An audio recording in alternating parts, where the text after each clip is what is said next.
Hello everyone, I am the storyteller and I am here to help you today. I know you use this video to fall asleep, so before that, like the video and subscribe to the channel. Also, where are you from and what time are you watching? Now get comfortable and relax. The headlights carved twin tunnels through the darkness, illuminating nothing but endless pine and the narrow gravel road bleeding into nowhere. My shift at the warehouse had run 4 hours over. Some shipment mix-up that wasn't my problem but became mine anyway. And now it was 2:17 a.m., and I was alone in the Pine Barrens with half a tank of gas and a phone showing one flickering bar of service. The radio had died 20 miles back, mid-sentence in some talk show I wasn't really listening to. Just static now. That white noise hiss that makes you feel like you're driving through the end of the world. I'd tried my playlist, but the Bluetooth kept cutting out, so I drove in silence, watching the odometer tick forward and the tree line press closer on both sides. That's when I reached the crossroads. I almost didn't stop. Should have kept driving, but something about the intersection made me ease off the gas.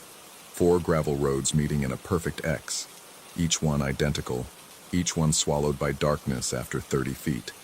No signs, no markers, just the crossroads themselves and those reflective delineators catching my headlights. 3 of them. White plastic posts with reflective strips, placed in a way that made no sense for traffic guidance.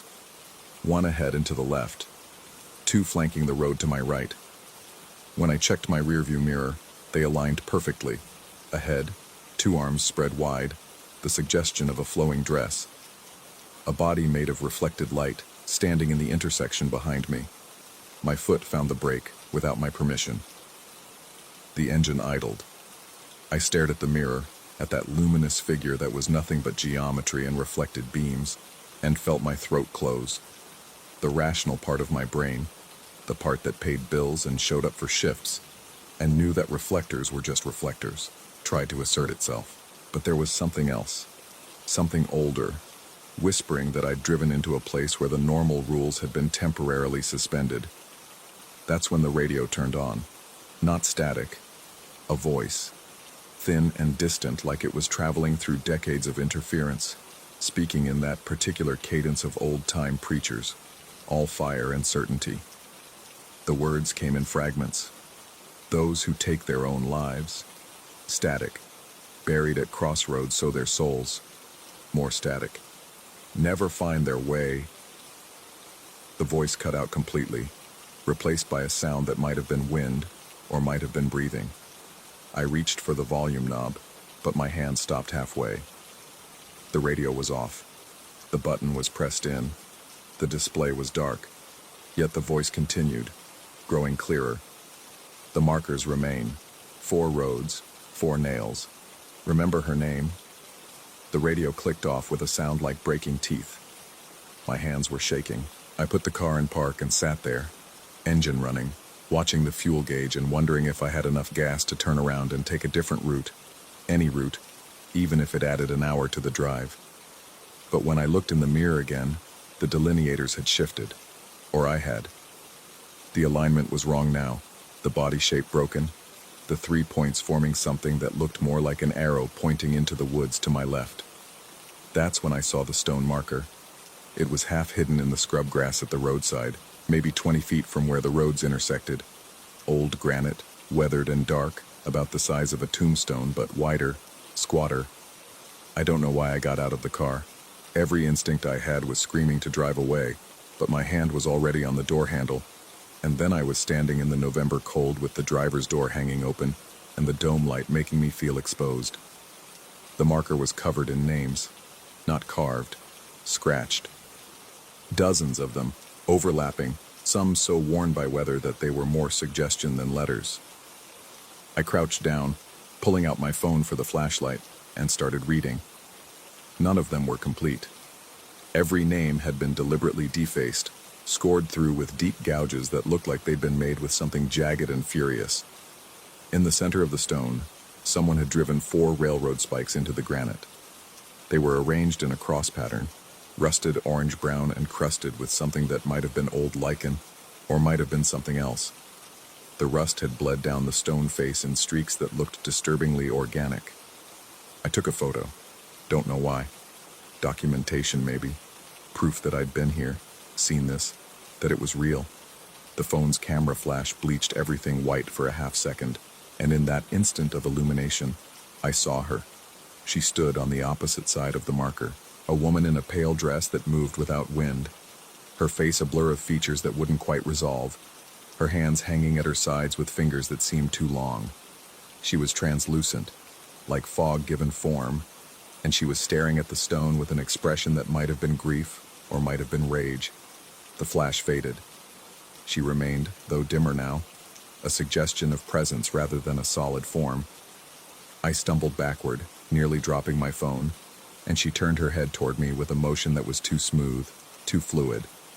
For 3 heartbeats, we looked at each other across that defaced memorial, and I understood with perfect clarity that she was asking me something, demanding something.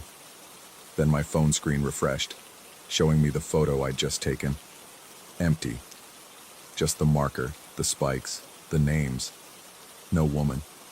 No figure. Only the crossroads and the darkness beyond. I looked up. The space across from me was empty now, had always been empty, would always be empty, but I could still feel her attention on me like a physical weight. And when I backed toward my car, my shoes crunching on gravel that sounded too loud in the stillness, I could sense her following at a distance I couldn't measure. The driver's seat felt like a sanctuary. I pulled the door shut, locked it, stupid, pointless gesture, and threw the car into drive. But before I could accelerate, I made the mistake of looking at the marker one more time through the windshield. Fresh scratches had appeared on the stone, deep, ragged lines that formed letters I could read even from this distance. They spelled out a name I didn't recognize, in handwriting that made my chest tighten with inexplicable dread. Then, below it, 2 more words in that same fresh, desperate script. Turn around. I didn't turn around. I drove forward, choosing the road directly ahead because it seemed the most traveled, the most real. The marker disappeared behind me, and the crossroads fell into the rearview mirror, and I told myself that fatigue and isolation were powerful things, that the mind could conjure anything given enough darkness and enough fear. But 5 miles down that gravel road, I reached another crossroads. 4 roads meeting in an X, 3 reflective delineators catching my headlights, the same stone marker half hidden in the scrub grass, bearing the same scratched names, and the same 4 railroad spikes driven into granite. Impossible.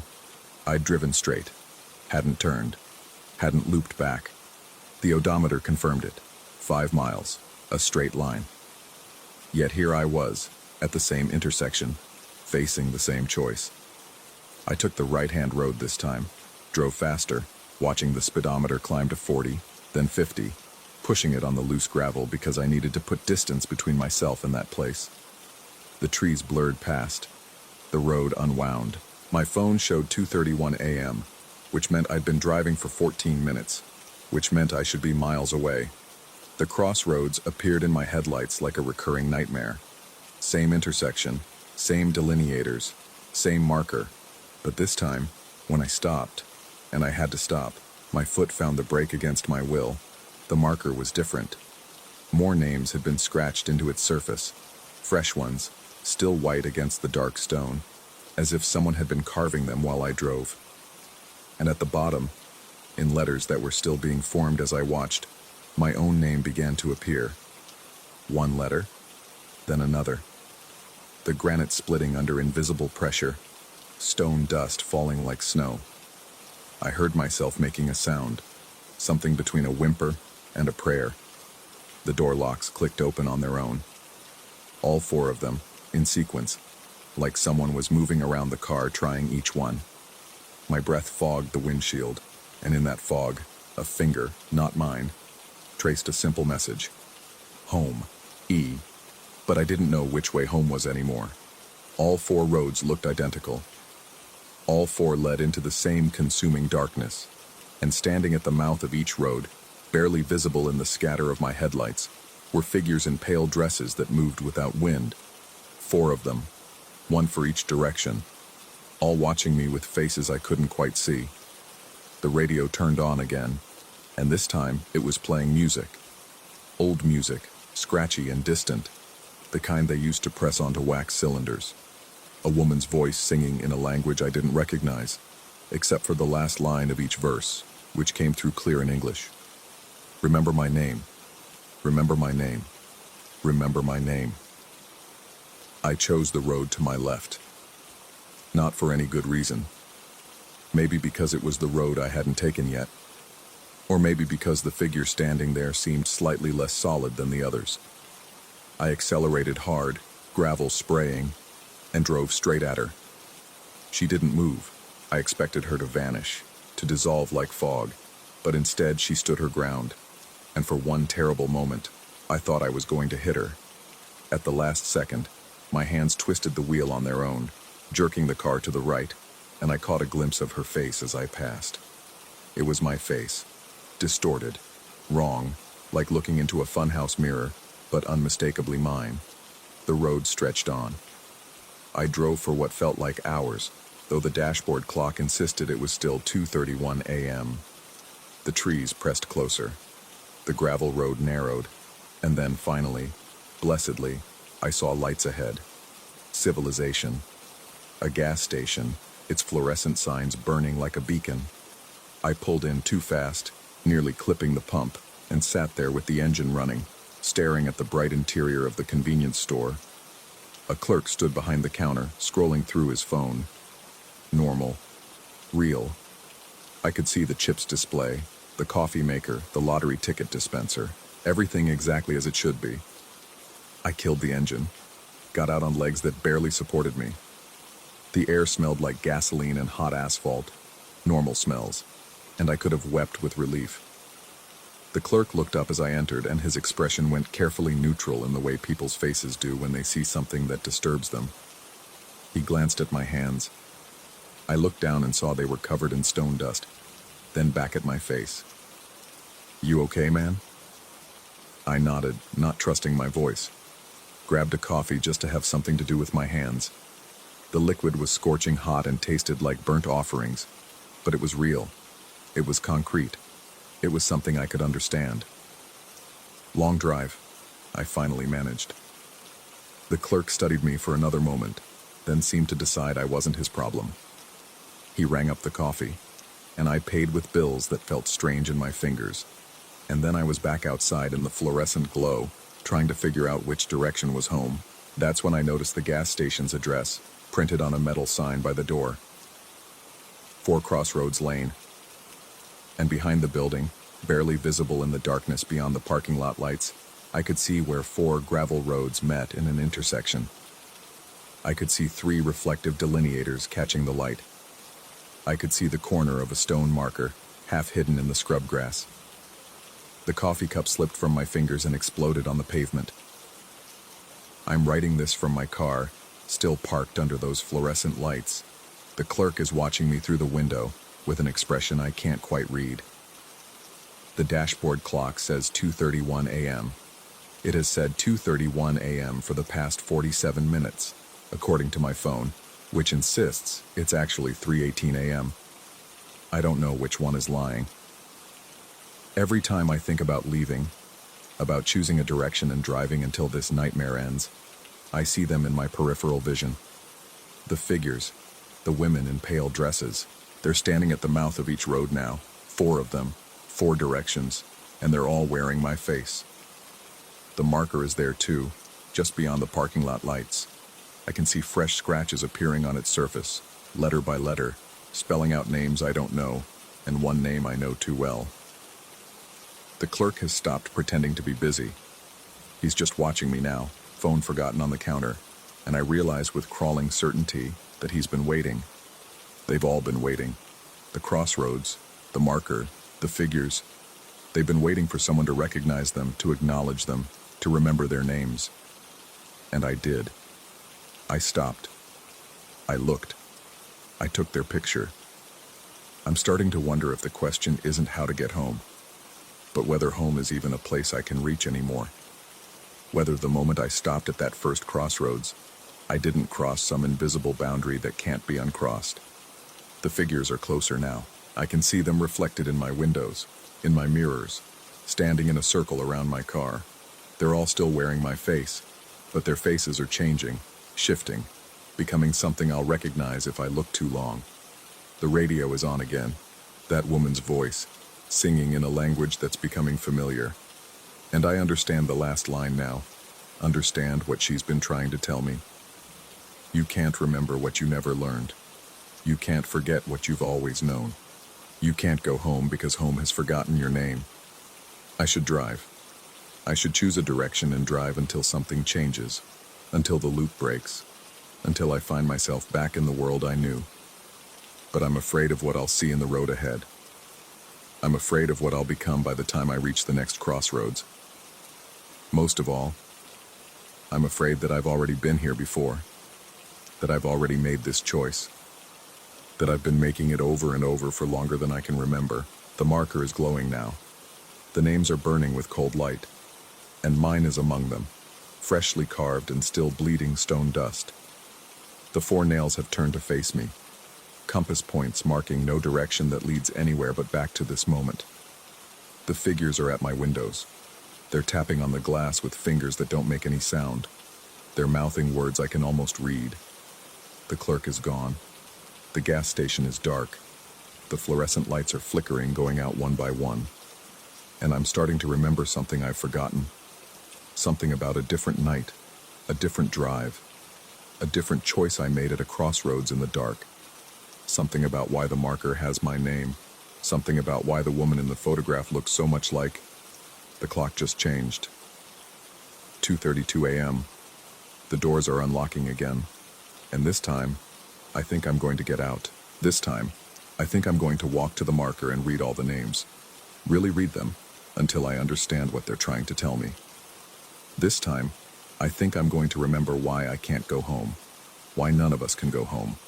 Why we're all still here at the crossroads, waiting to be recognized, waiting to be remembered, waiting for someone to stop and see us and understand that we're not haunting this place. This place is haunting us. The driver's door is opening. I can see her standing by the marker now, the woman from my photograph, and she's not wearing my face anymore. She's wearing the face I used to have, before the crossroads, before the choice, before the moment I realized I was already lost, and she's holding out her hand, and I'm going to take it, and I'm going to remember everything, and I'm never going to leave. Story 2. The notification came exactly at 11:47 p.m., 3 weeks after Newark. I was halfway through my third whiskey when my phone vibrated on the coffee table, the screen casting blue light across my living room walls. The app icon glowed, that familiar black and white pattern I'd deleted twice already. Driver arriving in 2 minutes. Below it, a route traced itself in real time, from Newark Liberty International Airport, Terminal C, to my apartment in Brooklyn. I hadn't opened the app, hadn't requested a ride, hadn't been anywhere near Newark in 21 days. My thumb hovered over the notification, then pulled back as if the glass itself might burn. The route continued drawing itself, the little car icon sliding along I-95 with algorithmic precision, closing the distance. 43 miles, 42. The estimated arrival time adjusted itself, 38 minutes. I deleted the app again. The icon vanished, but my phone continued to vibrate in a slow, rhythmic pulse, once every 7 seconds, like a heartbeat that wasn't quite human. When I powered it down completely, holding the button until the screen went black, I could still feel the vibrations traveling up my arm, settling somewhere behind my sternum. The flight into Newark had landed late, mechanical issues somewhere over Pennsylvania that kept us circling for an extra hour. By the time I'd collected my luggage and made it through the deserted terminal, the overhead fluorescents had that particular quality of institutional lighting after midnight.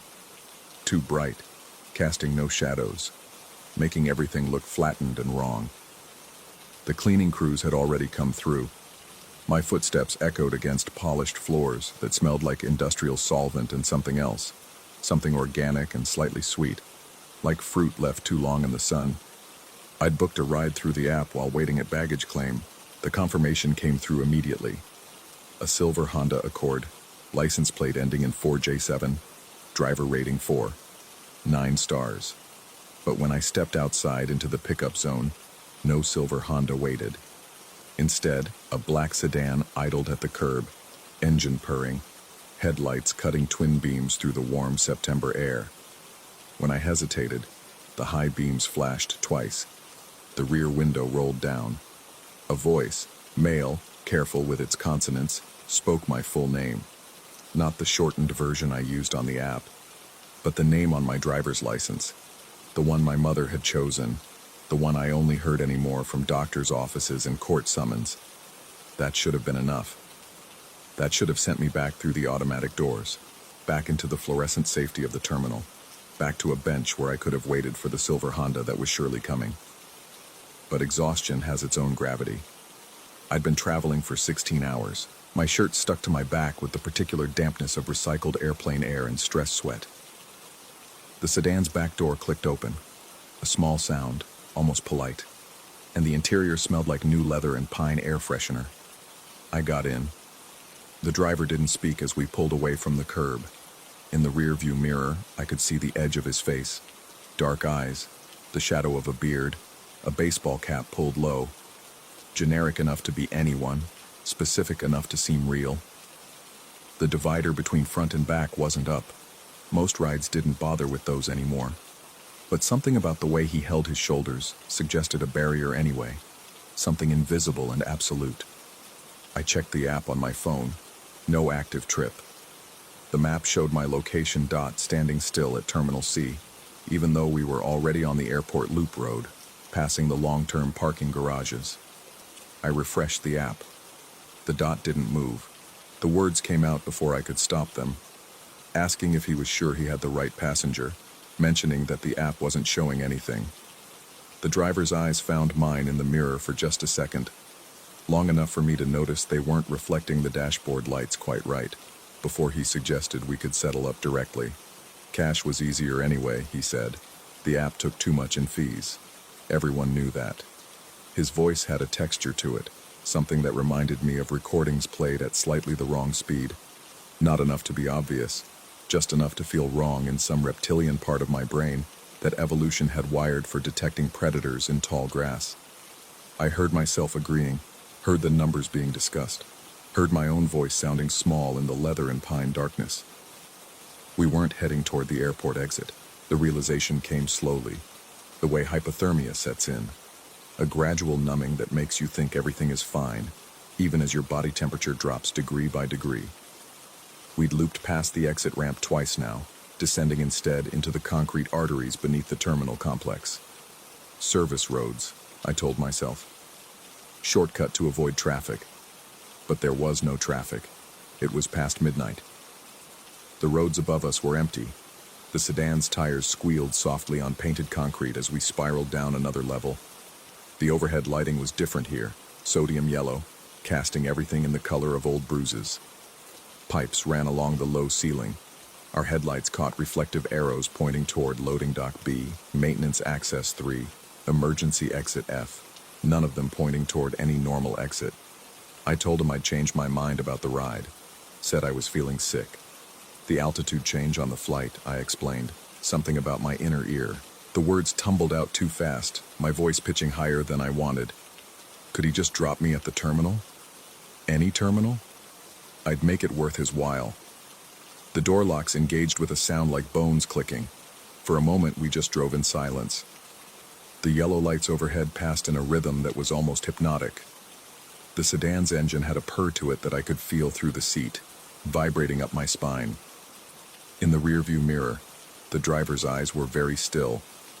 Then he rolled down his window, just a few inches, letting in the smell of gasoline and stale exhaust. He was reaching for something, a parking ticket dispenser maybe, or a keycard reader. Some legitimate reason to have his window down in this underground nowhere. I didn't wait to find out. My shoulder hit the door handle with all the momentum I could generate from a seated position. The lock must not have fully engaged, or maybe it was a different mechanism than I thought. Whatever the reason, the door swung open with a force that sent me tumbling onto cold concrete, before my brain had fully registered what I was doing. The impact knocked the air from my lungs. My palms scraped against something wet. I rolled, got my feet under me and ran. Behind me, brakes screeched. Red taillights painted the concrete walls. But instead of pursuing, instead of any of the things I'd braced myself for, the sedan simply reversed. The engine noise changed pitch, gears engaging smoothly, and then the black car was accelerating backward toward a service exit I hadn't even noticed. A narrow gap between concrete pillars, barely wide enough for a vehicle, marked with a yellow sign I couldn't read from this distance. The sedan disappeared into that gap like water flowing down a drain. I made it to the security booth on shaking legs. The guard, an older man with the patient exhaustion of someone working a graveyard shift, listened to my story with the expression that cycled through concern, confusion, and something that might have been embarrassment. On my behalf or his own, I couldn't tell. He made calls, checked cameras. The footage showed me arriving at Terminal C, showed me standing at the pickup zone, showed me getting into a black sedan. But the angle was wrong to catch the license plate. The make and model were common enough to be useless. The driver's face remained hidden beneath the bill of that baseball cap in every frame. What concerned the guard more was that the sedan never appeared at any exit.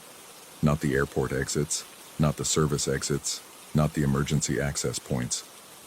The vehicle had entered the underground service level, the timestamp matched my story, and then simply ceased to exist in any subsequent footage. The security system had a gap, he explained apologetically. A blind spot in coverage. Happened sometimes with the older cameras. He asked if I wanted to file a police report, asked if I needed medical attention, asked, in a tone that suggested he already knew the answer, if I'd been drinking on the plane. I said no to all of it. I just wanted to leave. He arranged for an official airport shuttle to take me home, made me promise I'd follow up with the rideshare company, gave me a business card with his name in Boston blue ink, Orlando Vega, night operations. I've never called the number.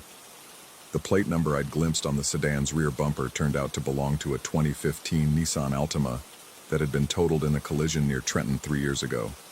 Salvage title, scrapped for parts. The plate should have been destroyed along with the vehicle. For the first week, I told myself it was just a scam attempt.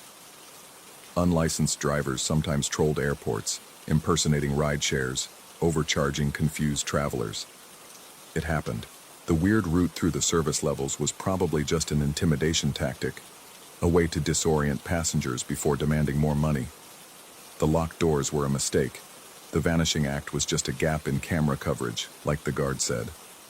But then the notifications started. The first one came exactly 1 week after Newark. 11:47 p.m. Driver arriving in 2 minutes. I was getting ready for bed, about to plug in my phone, when the screen lit up. Same app, same route, Terminal C to Brooklyn. I watched the little car icon trace the path I knew by heart now. Airport Loop Road, service level entrance, the route that shouldn't exist. I deleted the app immediately, emptied the trash, cleared my cache, changed my password, enabled two-factor authentication. When I contacted customer service the next morning, the representative insisted no ride had been requested on my account. Their records showed nothing scheduled or canceled. The last trip associated with my profile was dated 3 months prior. A perfectly normal ride from LaGuardia to Midtown. The notifications kept coming, every 7 days. Always at 11:47 p.m., always the same route. I tried different phones, different numbers. I canceled my account. I created a new account under a different email, a different name, and still, every week, at 11:47 p.m., my phone would illuminate with that black and white icon, and the message that never changed. Driver arriving in 2 minutes. I started staying out on Thursday nights. The notifications came on Thursdays. I'd figured that out by week 3. If I wasn't home, if I was at a bar or a friend's place or just walking the streets until after midnight, somehow it felt safer. Like whatever was trying to reach me couldn't quite bridge the gap if I wasn't in the space where I was supposed to be. It was magical thinking. I knew that.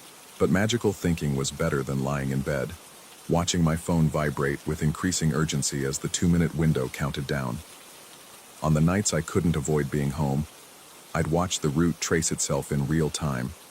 The car icon would depart from Terminal C right on schedule, would navigate the service roads I'd fled through, would emerge onto the highway, and begin closing the distance to Brooklyn. The arrival time would count down minute by minute. 35 minutes. 30. 25. I never let it reach 0. At some point between 5 and 0 minutes, I'd delete the app. The icon would vanish, but my phone would continue its rhythmic pulse, that 7-second heartbeat that seemed to come from somewhere deeper than the device itself. And in the morning, when I powered my phone back on, there would be a notification waiting. Trip canceled by rider. Week 5, I broke my own rule. I let the timer reach 0. At 12:26 a.m., my phone chimed with a new notification. Your driver has arrived. Below it, a license plate number. Not the ghost plate from the salvaged Nissan, but something new. A combination of letters and numbers I didn't recognize. The map showed the car parked outside my building, a black dot on the blue-gray street map, positioned exactly where cars pulled up to load passengers. I went to my window. 4th floor, facing the street. Good view of the corner, the street lights, the bodega that stayed open till 2 a.m. A black sedan idled at the curb, hazards blinking. I couldn't make out the driver from this height, couldn't see through the tinted windows, but I could see the vapor from the exhaust pipe, curling up into the October air. Real, solid, present. My phone vibrated again. Your driver is waiting. I watched the sedan for 17 minutes. It didn't move. No one got out. The hazards blinked in perfect rhythm. 1, 2, 1, 2, and exhaust continued to pool around the rear bumper in lazy spirals. A couple walked past it without giving it a second glance. A cyclist swerved around it. The bodega owner came out for a cigarette, leaned against his door frame directly across from the sedan, and never once looked at it. At 12:43 a.m., the sedan's door locks clicked. All 4 in sequence. I heard it from 4 floors up through closed windows. That distinctive sound, that mechanical certainty. The locks, then the engine note changing, then the vehicle pulling away from the curb. My phone. Trip canceled. You were charged a cancellation fee. I haven't paid it. The amount just sits there in my account, $7.85. Never processed, never withdrawn. Every time I open my banking app, it's listed as pending. Newark Airport to Brooklyn, 9:26, $785. It's been 8 weeks now. 12 notifications. 12 routes traced from Terminal C to my door. I've started noticing things, small things. The bodega owner who never saw the sedan that night, I haven't seen him since. There's a new worker now, younger, with different hours. The couple who walked past, I'd recognize them from the building, 2B or maybe 2C. Their apartment has been empty for weeks. Not moving out from what I can tell. Just empty, with their mail piling up in the lobby. The security guard's business card has become something I carry in my wallet like a talisman. Orlando Vega, night operations. I looked him up online. There are 3 Orlando Vegas in the Newark area. None of them work for airport security. I called the number on the card once, at 2 a.m., drunk enough to pretend it was a good idea. The line rang 7 times, always 7, and then connected to a voicemail that played only static, the kind that sounds almost like breathing if you listen long enough. Last Thursday, I decided to drive to Newark. I don't know what I thought I'd accomplish. It was raining, that fine October mist that makes everything look soft and uncertain. I took the Holland Tunnel, then the Turnpike, following the route in reverse. Terminal C looked the same, bright and clean and too empty for 10 p.m. on a Thursday. The pickup zone was freshly painted. There was no black sedan, but when I drove down to the service level, that underground maze where my memory and the security footage both agreed I'd been, I found the gap. The service exit the sedan had reversed into. It was narrower than I remembered, barely wide enough for a compact car, let alone a sedan. The yellow sign above it read, "Authorized vehicles only, connected to Terminal D substructure." I wanted to drive through it, wanted to follow that path and see where it led.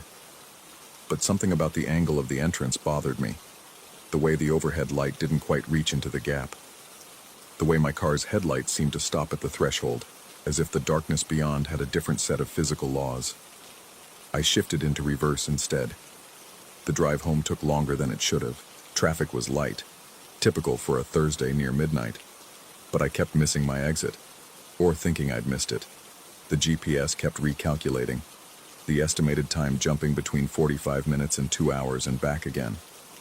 At one point, I realized I'd circled the same stretch of highway 3 times, passing the same Exxon station, the same billboard for injury lawyers, the same message board warning of construction ahead that never materialized. When I finally made it back to Brooklyn, it was 11:43 p.m., 4 minutes before the notification would arrive. I parked on the street, couldn't face the parking garage's descent into artificial light and concrete pillars, and made it to my apartment with 2 minutes to spare. At 11:47, my phone lit up. But this time, the notification was different. Your driver has been waiting. Not arriving. Not on the way. Waiting. Present tense, continuous. The map showed the same route, but now there were 2 dots, one at Terminal C, the driver, presumably, beginning the usual journey, and one already here, outside my building. Both moving toward the same destination, with the same estimated arrival time, as if distance had become negotiable, as if the same vehicle could exist in 2 places at once. I'm writing this now because I don't know what else to do. It's 11:52 p.m. on Thursday, November 7th. The notification says the driver will arrive in 32 minutes, but there's already a black sedan parked outside my building. I can see it from my window. Hazards blinking, exhaust visible in the cold air. And on my phone, the little car icon slides along I-95, getting closer minute by minute, approaching from a place I left 8 weeks ago but apparently never stopped leaving. The distance is closing. Both distances, the one measured in miles on the highway, and the one measured in floors between my window and the street below. In 3 minutes, it will have been exactly 2 months since Newark. 8 weeks, 56 days. The numbers feel important somehow, like they're counting down to something rather than up from it. Like the night at Terminal C wasn't the beginning, but a deadline I'd failed to notice until it was too late. My phone is vibrating. That 7-second rhythm. I can feel it in my teeth now, in the bones of my jaw, in the space behind my eyes where dreams and memory get confused with each other. Your driver has arrived. Both of them. The one outside and the one still 30 minutes away. Both arrived. Both waiting. Both ready to take me to a destination I never requested, but apparently confirmed weeks ago when I got into a black sedan that wasn't mine, wasn't anyone's, wasn't anything but a gap in the security footage and a memory that won't stop replaying. The door locks in my apartment just clicked. All of them. Bedroom. Bathroom. The front door's deadbolt sliding home with that particular mechanical certainty. Not from the outside, from somewhere else. Somewhere that exists in the space between where I am and where I'm supposed to be. Where I was meant to arrive but never quite reached. My phone. Trip in progress. Please rate your driver. But I haven't gotten in any car. I'm still here in my apartment, 4 floors above the street where a black sedan idles in the November cold. Still here, where the notification tells me I've been in transit for 8 weeks, accruing charges, accumulating fees, moving through a route that never ends and never quite begins. The stars are out. I can see them through my window, past the sedan, past the empty street. They're arranged in patterns I don't quite recognize. Maybe I've never been good with constellations. Maybe the pollution usually hides them. Maybe they're not stars at all, but headlights reflecting off something much closer, much darker. Something that's been driving toward me since September, and has only now realized it was approaching from the inside all along. Estimated arrival, 0 minutes. The sedan outside has turned off its hazards. Its headlights are pointing up toward my window, and in their glare I can see the driver for the first time. Baseball cap pulled low, dark eyes, a face that looks exactly like mine but somehow inverted, like a negative image, like the version of myself I'd become if I'd never gotten out of that car, never run, never escaped into a story I could tell myself about narrow escapes and blind spots in security footage. He's waving at me. Small gesture, polite. The kind of acknowledgement drivers give when they recognize their passenger. And my hand, my own hand, the one I'm watching move as if it belongs to someone else, is waving back. The app is chiming now, steady, insistent. 7-second pulses that make my apartment lights flicker in rhythm, that make the walls seem to breathe, that make the distance between the fourth floor and the street below feel less like height and more like a formality, a suggestion, a route that can be revised at any time. Your ride is here. I'm reaching for my jacket. I don't remember deciding to. My keys are in my pocket, my wallet.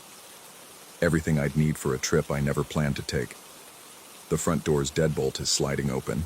Not locked anymore. Never was locked. Has been waiting for me to notice that locks only work if you're on the right side of them. Outside, the sedan's engine purrs. Inside, my phone vibrates. 7 seconds.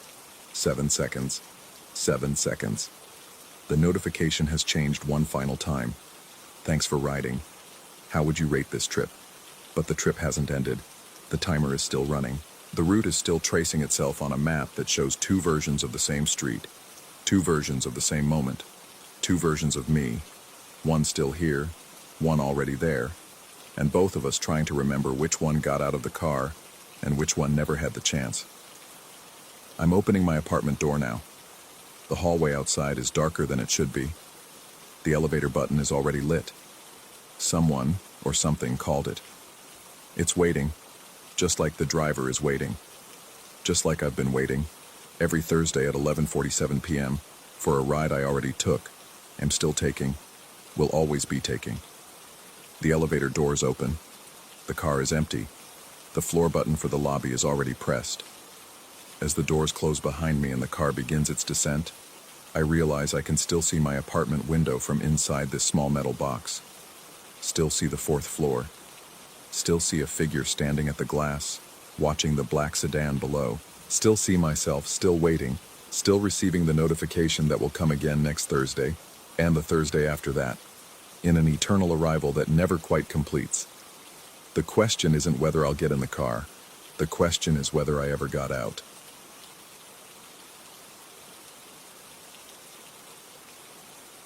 Story 3.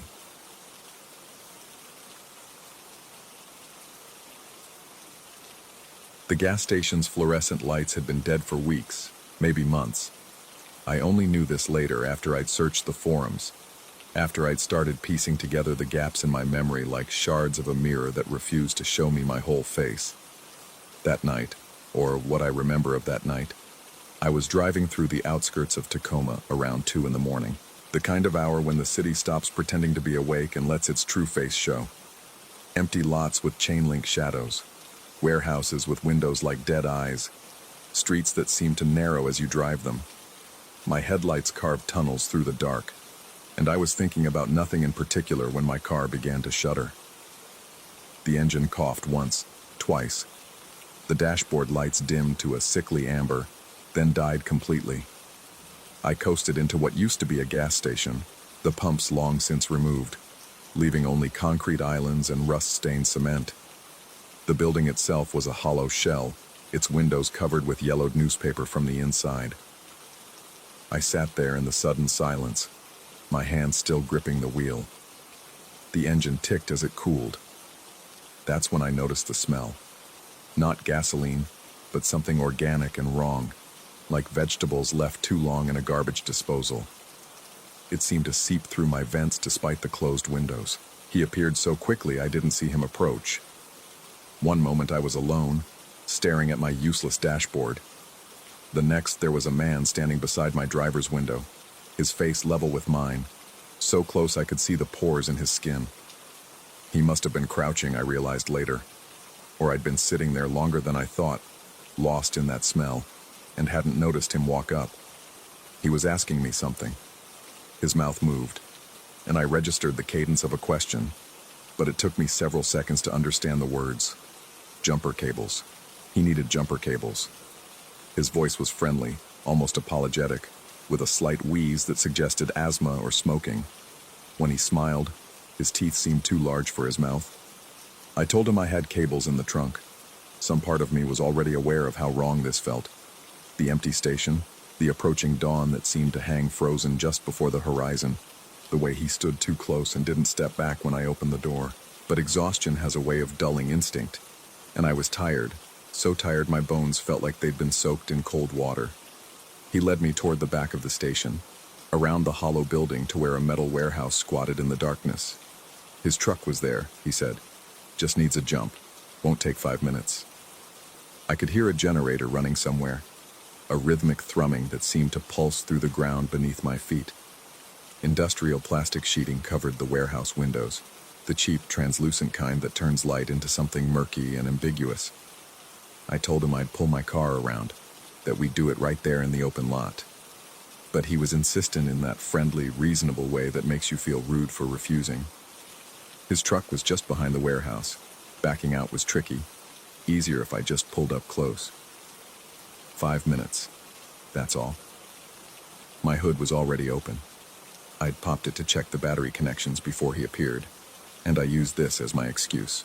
Need to make sure my own battery isn't completely dead, I told him. Should probably keep my engine running while we try this. He nodded, that too large smile widening, and gestured for me to follow. I remember putting the car in gear.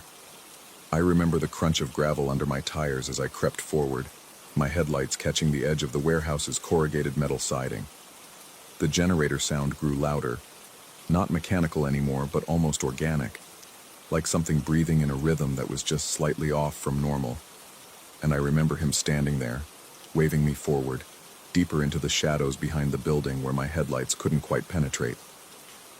That's when I saw the light inside the warehouse. Not steady light, but a wavering beam like someone with a flashlight moving from window to window behind that translucent plastic. The silhouette was distorted, elongated, its movements wrong somehow, too fluid or too jerky. I couldn't decide which. It paused at one window, and I had the distinct impression it was looking at me, though I could make out no features, no real shape beyond that suggestion of a form. The man was still waving me forward. His smile hadn't changed, but something about his posture had, a tension in his shoulders like a dog about to lunge. He called out that there was an outlet inside, that we could plug something in, make this easier. Just pull up a little more, just a little closer. I don't know what made me do it. Instinct, maybe. Or the memory of every horror story I'd ever heard about people who got out of their cars when they shouldn't have. I reached for the key fob in my pocket and thumbed the panic button. The alarm shrieked into the silence like a dying animal. The man jerked backward, his smile finally breaking, and the light inside the warehouse went out. Not gradually, not like someone switching off a flashlight, but instantly, as if it had never been there at all. For a moment I saw his face in the pulsing red glow of my hazard lights, and it wore an expression I'd never seen on a human face before. Not anger, not fear, but something like profound disappointment, the kind a hunter might feel watching prey escape a carefully laid trap. I threw the car in reverse. My tires screamed on the gravel, and I didn't look back until I was on the main road with streetlights around me and the occasional passing car proving that the world was still there, still real, still following the rules I'd always understood. I drove home. I locked my doors. I sat in my living room with all the lights on until the sun came up. And even then, the daylight seemed thin, insufficient, like it couldn't quite penetrate the shadows in the corners.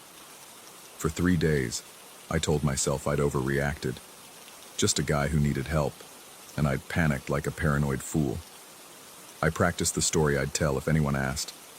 Weird night, strange guy, better safe than sorry, you know how it is. I almost believed it. Then I found the forums, local message boards, neighborhood watch groups, the digital spaces where people share the stories that don't quite make the news.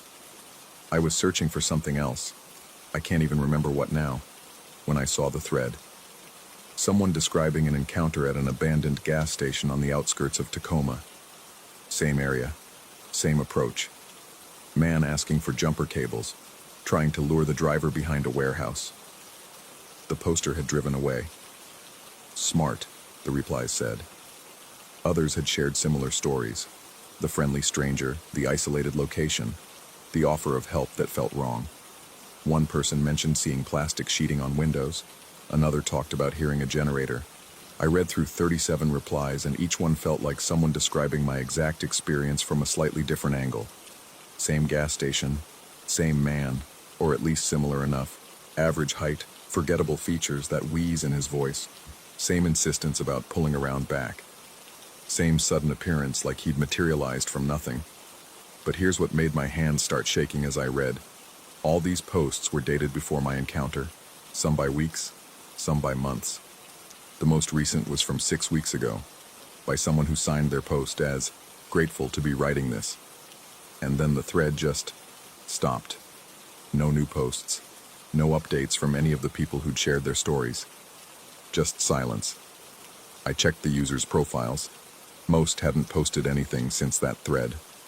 A few showed recent activity, but when I clicked through, their new posts were strange, normal on the surface, questions about restaurant recommendations or yard sales, but with an odd quality to the writing.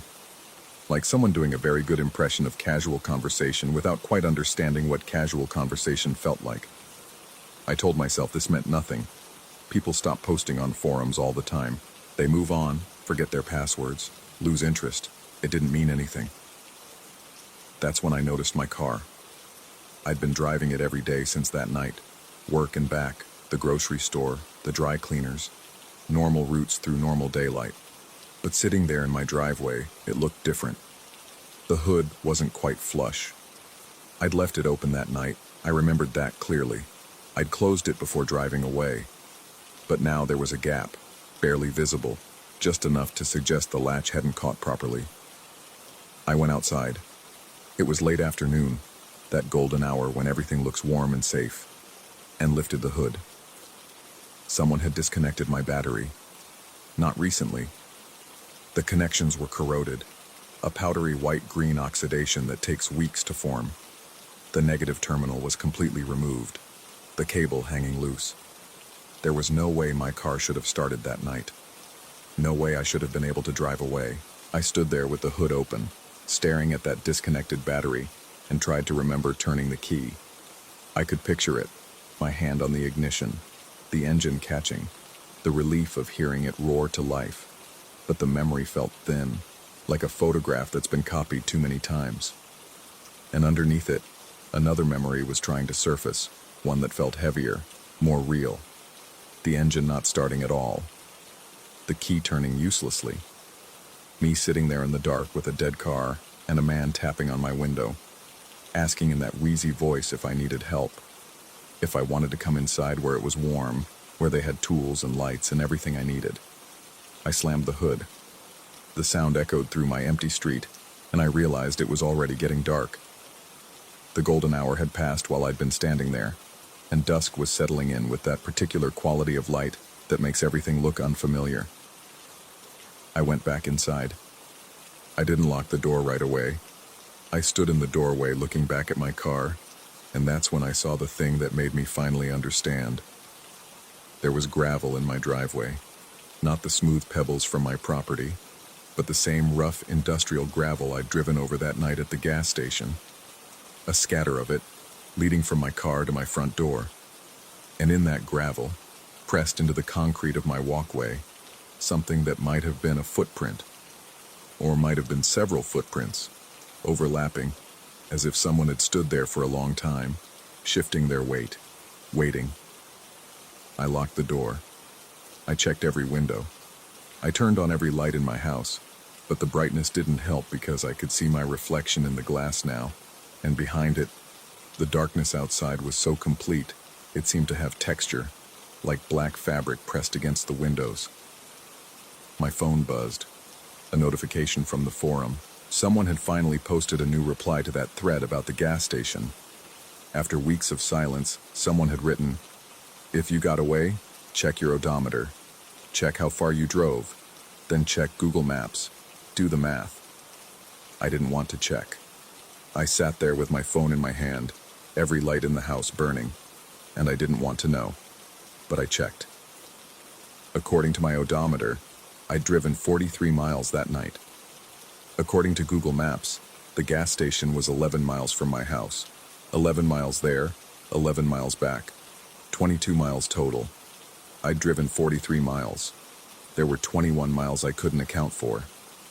21 miles that happened in what I remembered as a 5-minute encounter. 21 miles I'd driven while my battery was disconnected and my engine shouldn't have been running at all. I tried to convince myself there was an explanation. A different route. A wrong turn. Some confusion in my exhausted state. But I know these roads. I've lived here for 6 years.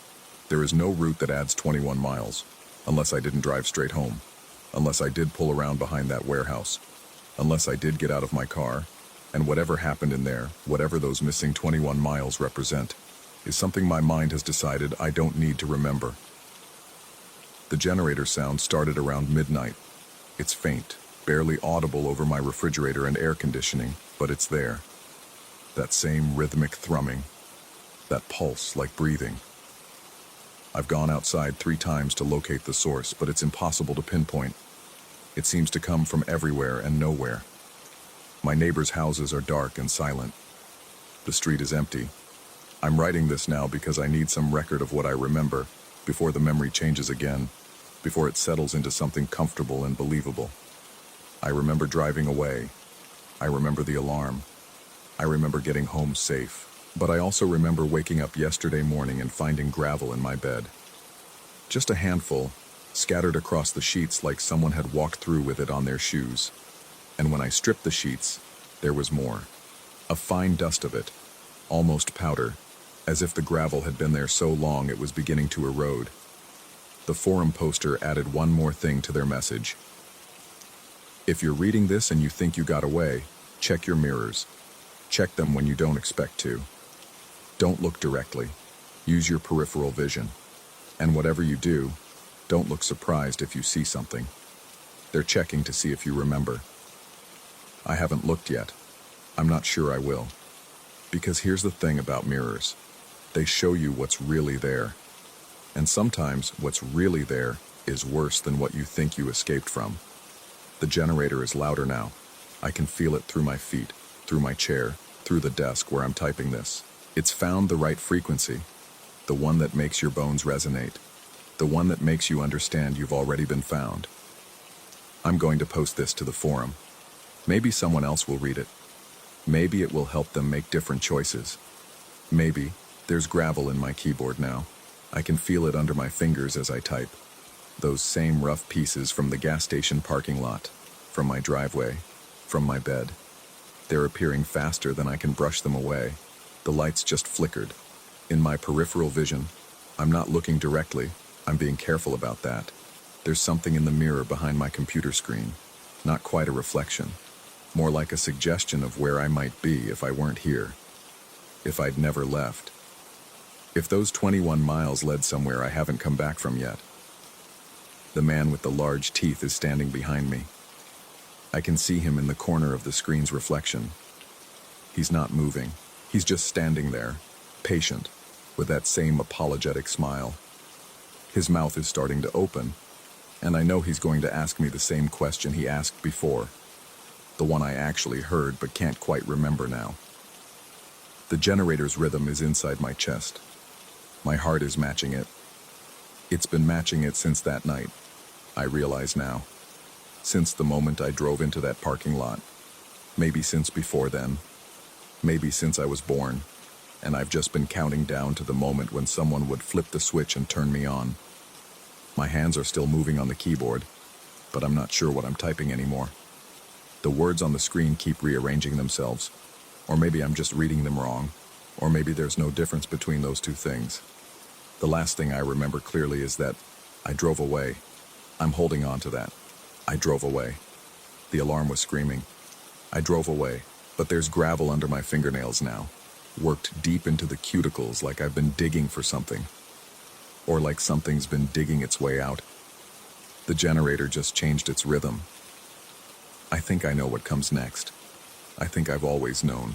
I think that's why I'm not surprised when I finally look directly at the mirror and see myself still sitting in my car in that parking lot, hands on the wheel, headlights pointing at the warehouse, the man with the large teeth tapping on my window. Asking if I need help. Still asking. Always asking. And I can't remember if I ever answered. Story 4. The heat shimmer off the asphalt made everything at the gas station look like it was breathing. I'd been driving for 6 hours straight, and Topeka was just supposed to be a pit stop.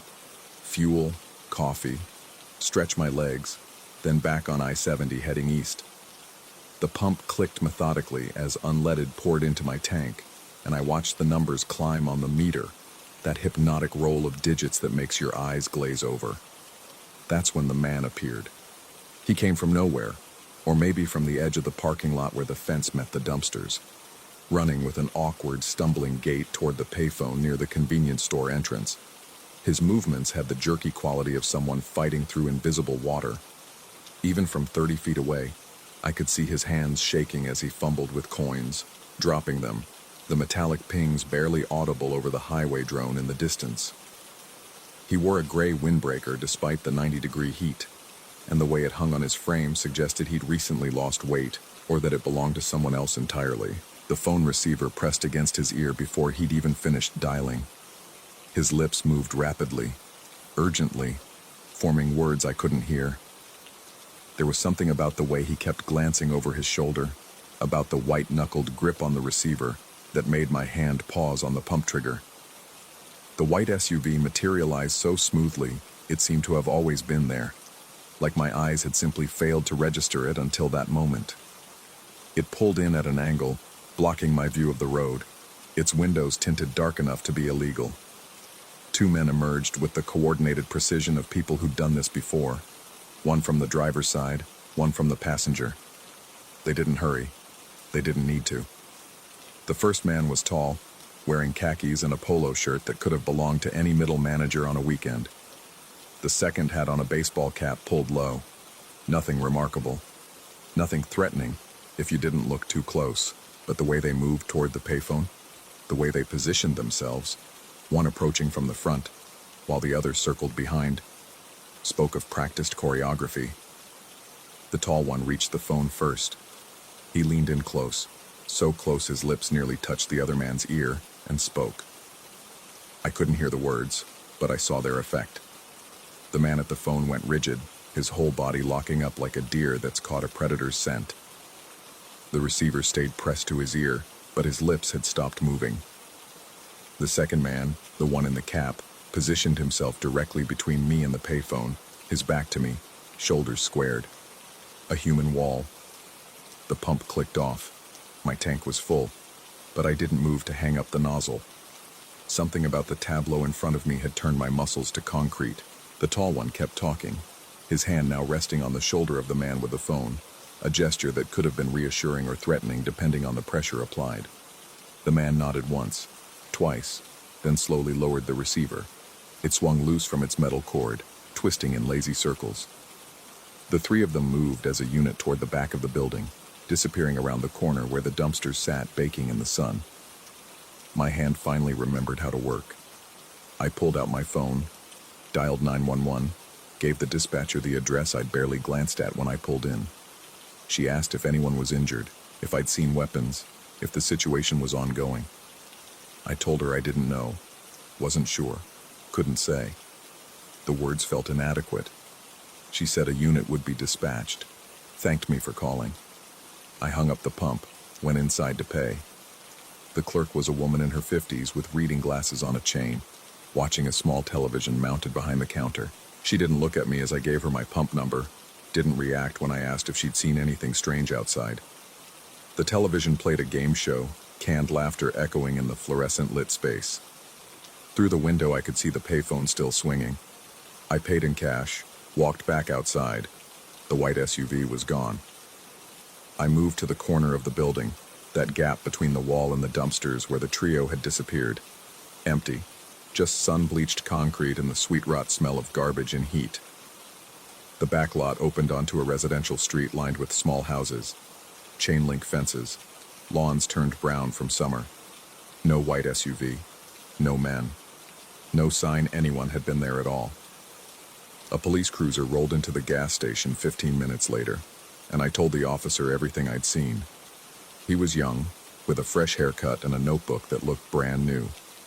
He took down my statement, walked around the building, examined the payphone. It hung straight now, motionless.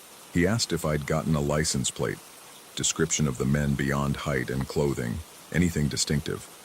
I realized I hadn't. Their faces had been somehow generic, unmemorable, like stock photos of people in a brochure. The officer thanked me for calling it in, said they'd keep an eye out, asked if I was passing through or staying in town. Passing through, I told him. He nodded, wished me safe travels. I got back in my car and didn't leave. Something kept me there in that parking lot, engine running, air conditioning blasting. I watched the payphone. Cars came and went, people pumping gas, buying lottery tickets and cigarettes, emerging with coffee cups and bags of chips. Normal life, normal afternoon. But the phone sat there like a monument to something I couldn't name, its silver surface catching the light in ways that made my eyes water. An hour passed, then two.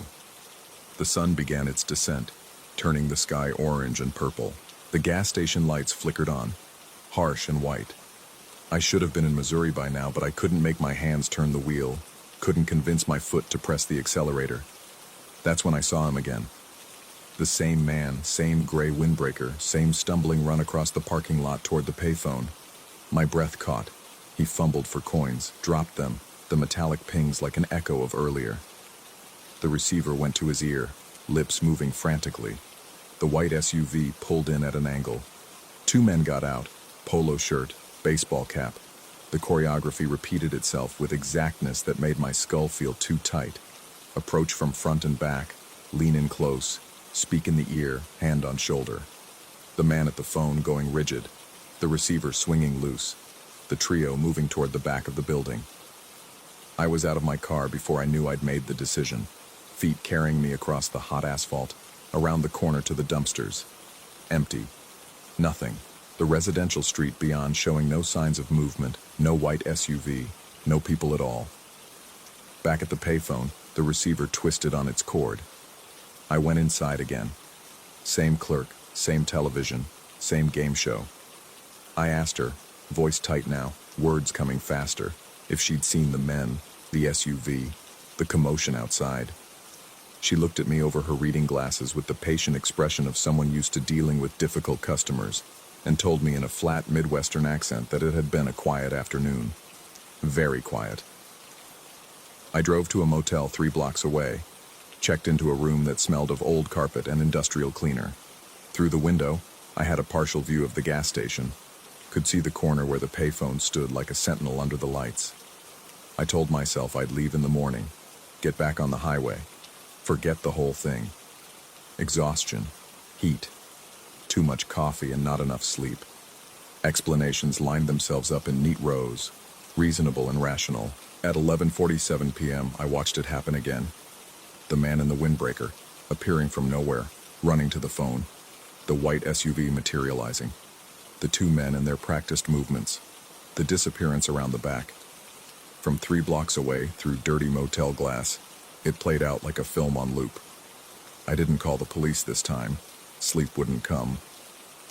I lay on top of the covers, fully clothed, watching the ceiling fan turn in slow rotations, listening to the sound of trucks on the highway. Every time I closed my eyes, I saw the receiver swinging, heard the phantom ping of dropped coins. At 3:30 a.m. I gave up, got dressed, walked back to the gas station. The night clerk was different. A kid, maybe 19, with headphones around his neck and the glazed expression of someone working graveyard shift. The parking lot was empty except for a single semi idling near the diesel pumps. I approached the payphone like it might bite. Up close, I could see the wear on it. Graffiti scratched into the metal, gum stuck in crevices, the acrid smell of old cigarettes and urine. The receiver hung on its cord, innocent and ordinary. I picked it up, heard the dial tone, steady and unchanging. The buttons were sticky under my fingers. I pressed 0 for operator, an impulse without clear thought behind it. The line rang once, twice. Then a voice answered. Male, neutral, professional. He asked how he could direct my call. I opened my mouth to speak and realized I had no idea what to say. The silence stretched between us, filled with the soft static of the connection. Finally, I asked what time it was. The voice told me it was 3:42 a.m. I asked what day. There was a pause. Then, Friday. Was there something wrong? I hung up without answering, let the receiver drop. It swung in wide arcs, catching the fluorescent light, and I backed away from it like it was radioactive. The pattern continued for 3 days. Every few hours like clockwork, though never quite the same intervals, the scene would repeat. The man in the gray windbreaker, the white SUV, the two men with their choreographed approach, the disappearance. Sometimes I watched from my motel room. Sometimes I was at the gas station pretending to shop, loitering near the coffee machine while other customers gave me suspicious looks. Twice I tried to intervene, moving toward the payphone as the man reached it, but both times something stopped me. A sudden, overwhelming certainty that I shouldn't get involved, that watching was all I was meant to do. I stopped trying to explain it, stopped testing if others could see what I saw. The clerk rotations changed with shifts, but none of them ever acknowledged anything unusual. Police cars occasionally passed on routine patrols, never stopping. Life around the gas station continued its normal flow, while I watched the loop repeat, again and again, a private theater of the inexplicable. On the fourth day, I noticed the details changing. Small things at first. The windbreaker looked newer, less worn. The white SUV had a different license plate. Or did it? I couldn't remember what the original had been. The tall man's polo shirt was blue instead of white. Or had it always been blue? My memory felt unreliable, full of holes and contradictions. But the man at the payphone, he looked thinner each time. The windbreaker hanging looser, the movements becoming more desperate, more frantic. His hands shook harder, dropped more coins. The phone calls seemed to grow shorter before the men arrived. I started timing it. 3 minutes and 47 seconds from when he reached the phone to when the SUV appeared. Consistent, mechanical, like a countdown. On the 5th day, I saw my car in the background. I'd moved to a different spot in the parking lot, positioning myself near the air pump where I had a better angle on the payphone. But when the scene played out again, I saw, in the periphery of my vision, my own vehicle parked at pump number 4, exactly where I'd been that first day. The numbers on the meter were rolling, just as they had been, and standing beside it, frozen with hand on the pump trigger, was a figure I couldn't bring myself to look at directly. The pattern had consumed me. My phone was full of unanswered calls from work, from my brother, from friends wondering where I'd disappeared to. The motel clerk, a different one, a man with a gray beard, asked when I'd be checking out. I paid for another week with a credit card I knew was approaching its limit. I couldn't leave. The thought of driving away, of being somewhere else when the next iteration happened, filled me with a panic so acute it made my chest hurt. I needed to understand. Needed to see how it ended, or changed, or resolved. There had to be a conclusion to this, a moment when the loop would break and reveal its purpose. On the 7th day, the man at the payphone looked directly at me. It happened during the afternoon cycle, sun high and brutal. He was in the middle of his call, receiver pressed to ear, when his head turned. Our eyes met across 30 feet of shimmering asphalt. His mouth kept moving, kept forming words into the phone, but his gaze held mine with an intensity that made everything else fall away. The white SUV pulled in, on schedule, always on schedule, but he didn't look away.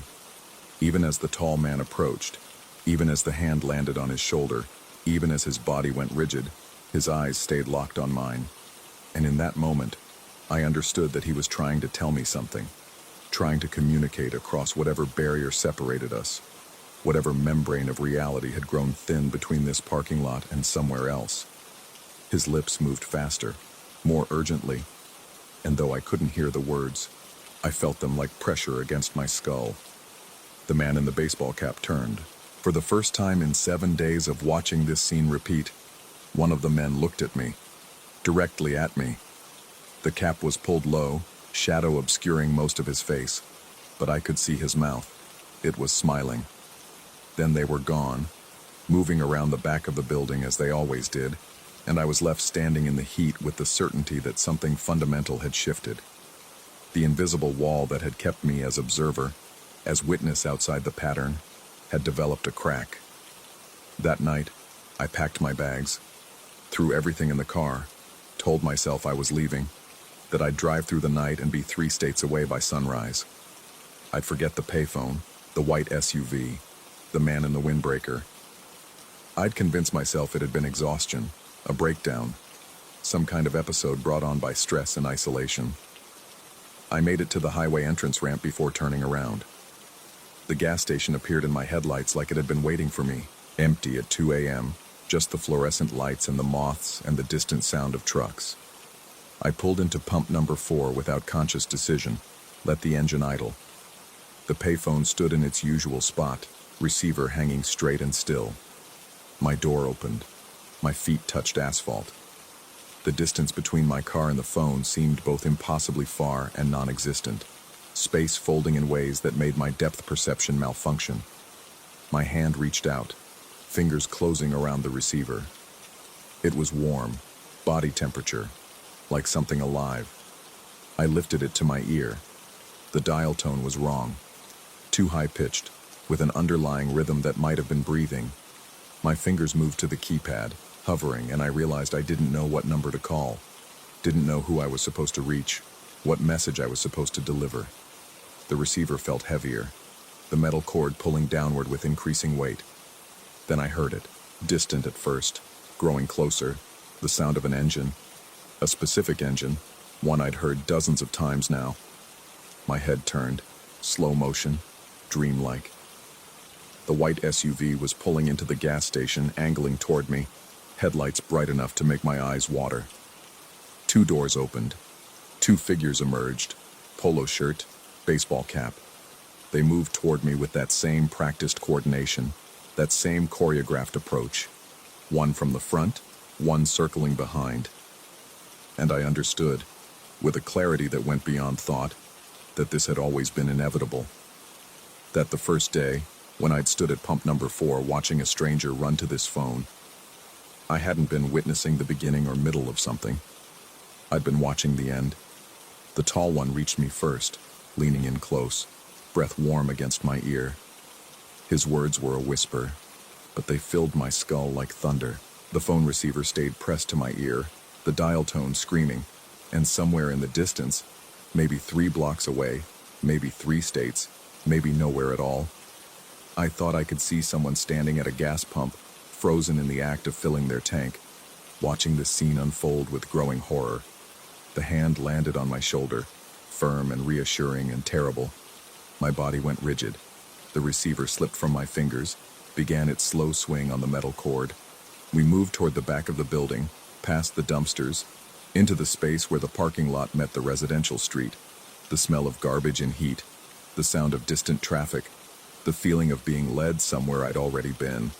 The white SUV's engine idling behind us, the night air thick enough to choke on.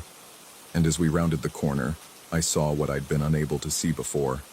Not the empty lot, not the quiet street. I saw the other ones. Dozens of them, maybe hundreds, all standing in neat rows, all wearing gray windbreakers that hung loose on their thinning frames, all watching the gas station with expressions of bottomless recognition, waiting for their turn at the phone. The man in the polo shirt guided me to an empty space in the formation. His hand left my shoulder, and I stood there among the others, facing the building, watching the payphone under its cone of fluorescent light. My windbreaker felt heavy, though I couldn't remember putting it on. Couldn't remember when the weight began sliding off my bones, when my hands developed their persistent tremor. Somewhere in the distance, a clock was ticking, counting down to 3 minutes and 47 seconds. Counting down to when I would need to run across the parking lot, fumble with coins, press the receiver to my ear and make a call I couldn't remember the purpose of. A car pulled into the gas station, ordinary sedan, out-of-state plates. A man got out, began fueling his tank. He looked tired, road-worn, like he'd been driving for hours, like Topeka was just supposed to be a pit stop. The clock in my head reached 0. I felt myself beginning to move. Story 5. The desert doesn't forgive questions left unanswered. We scattered Uncle Garrett's ashes at dawn, on a ridge overlooking the basin where he used to prospect for silver back when his mind was sharp and his hands steady. The wind took them east, toward the mountains that looked purple in the early light, and we stood there longer than we needed to. 4 grown adults who'd driven through the night from 3 different states, united by obligation and the particular guilt that comes from not visiting enough before someone becomes a box of gray powder. The silence afterward felt wrong somehow. Not peaceful, just empty. My cousin Hollis drove. He'd always been the responsible one, the one who remembered birthdays and made the funeral arrangements and kept the family spreadsheet of who owed what for the cremation costs. His knuckles were white on the steering wheel as we wound back down the mountain road, and nobody spoke. Vince sat beside him, staring out the passenger window with that 1,000-yard stare he'd brought back from overseas. In the back seat, I sat next to Delphine, who kept checking her phone even though we both knew there was no signal out here. The gauge was pushing empty when we finally hit the outskirts of Reno around 8 p.m. The sun had gone down behind us, leaving that particular quality of darkness that seems to pool in the spaces between distant lights. Hollis pulled into the first gas station we found, one of those fluorescent islands in the middle of nothing, surrounded by desert that stretched out like a held breath. The pumps were old, the kind that click and wheeze, and the overhead lights buzzed with that insect wing frequency that gets inside your skull. There was no attendant visible in the booth, just a yellow glow behind smeared glass. A semi was parked on the far side of the lot, driver invisible, cab dark. I got out to stretch while Hollis pumped. The air smelled like gasoline and something else, something organic and slightly sweet, like sun-baked roadkill just beyond the reach of the lights. My joints ached from the drive and from standing still on that ridge for too long, breathing ash and guilt. That's when the first pickup pulled in. It came from the direction we'd been heading, moving slowly, and parked at an angle that blocked the exit back to the highway. The headlights stayed on, pointed at our car. No one got out immediately. The truck just sat there, engine running, 2 silhouettes visible through the windshield. Hollis paused mid-pump, his hand still on the nozzle. Vince straightened in the passenger seat. Through the window, I saw Delphine look up from her phone, her face suddenly alert in a way it hadn't been all day. The second pickup came from behind the station, from a direction I hadn't realized was even accessible. It pulled around the side of the building, slowly, deliberately, and positioned itself to block the other exit. The choreography was too smooth to be accidental. 4 men emerged, 2 from each truck. They moved without hurry, their boots crunching on the grit-covered concrete, and they spread out in a loose semicircle around our car. The fluorescent lights caught their faces in angles that made them hard to read. Too much shadow, too much brightness, features that seemed to shift when you tried to focus on them. One of them approached Hollis. He was tall, wearing a canvas jacket despite the residual heat from the day, and he moved with the easy confidence of someone who knew the script and was just waiting for everyone else to catch up. He asked Hollis for a lighter. Hollis said he didn't smoke. The man nodded slowly, as if this answer meant something more than it should, and asked if any of us had a cigarette then. Vince, who did smoke, said nothing. The silence stretched, became uncomfortable, crossed the line into something heavier. Another one, shorter, stockier, with a baseball cap pulled low, circled around to my side of the car. He didn't try to open the door. He just stood there, close enough that I could hear his breathing through the closed window. His hand rested on the roof, fingers drumming a slow, irregular rhythm that seemed to bypass my ears and vibrate directly into my chest. The tall one told Hollis they just needed a minute of his time. Just a minute. He said it like it was reasonable, like they hadn't boxed us in with 2 trucks and 4 men at a deserted gas station after dark. Hollis's jaw worked, but he nodded. What else could he do? That's when the third man, lean, with a face so ordinary I couldn't have described it even then, walked around to where I stood by the rear passenger door. He moved into my peripheral vision first, letting me sense his approach before I saw it. And when I turned to face him fully, he was already too close. Inside my bubble, inside the space where strangers don't belong. He leaned in. The motion was almost gentle, intimate in a way that made my skin crawl. His head tilted, his cheek almost brushing my shoulder, and his breath was warm against my ear when he whispered. The words didn't make sense at first. They were too strange, too specific, like someone had reached into the last 12 hours and pulled out the one question that would hit differently than all the others. He asked who we'd left behind, not where we'd been, not what we wanted, not the usual demands or threats or preludes to violence. Just that. Quiet, almost curious. I froze. My mouth opened, but nothing came out. The desert silence pressed in from all sides, and somewhere in the back of my mind I became aware that the buzzing from the fluorescent lights had stopped. Or maybe I just couldn't hear it anymore over the sound of my own pulse. Before I could respond, before I could even process what responding would mean, headlights appeared on the access road. A tanker truck, bigger than the semis I'd seen on the interstate, its chrome catching the station lights as it turned in slow and wide. The logo on the side was faded, unreadable, but its presence changed something in the air. The four men looked at each other.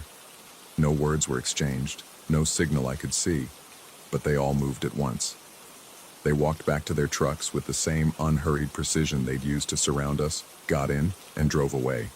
Not fast, not fleeing. Just leaving, as if they'd accomplished exactly what they'd come to do. The tanker pulled up to the far pumps. The driver stayed in the cab. We stood there for what felt like minutes, but was probably only seconds. Hollis finished pumping with shaking hands. Vince finally got out of the car, looking around like he expected the trucks to reappear from another direction. Delphine emerged slowly, her phone forgotten, her face pale under the fluorescent wash. Nobody had taken anything. Nobody had threatened us, not explicitly. But something had happened. Something had been tested, measured, cataloged. Hollis suggested we keep driving, find a different place to stop. No one argued. We got back in the car and he pulled out carefully, checking both directions twice, 3 times. The tanker driver never moved. We left him there in the buzzing light, alone with whatever he'd interrupted. We found a motel an hour later, on the outskirts of Reno proper, a 2-story chain property with exterior corridors and a neon sign that buzzed almost as badly as the gas station lights. Hollis paid for 2 rooms with cash. When had he decided cash was better than a credit card? And we agreed to leave early, before dawn, before traffic. I couldn't sleep. The room smelled like industrial cleaner and old cigarette smoke leaching from wallpaper that had been painted over too many times. The air conditioner rattled, cycling on and off with a rhythm that never quite let me drift under. Every time I closed my eyes, I heard those words again. Who you left behind. The cadence of them.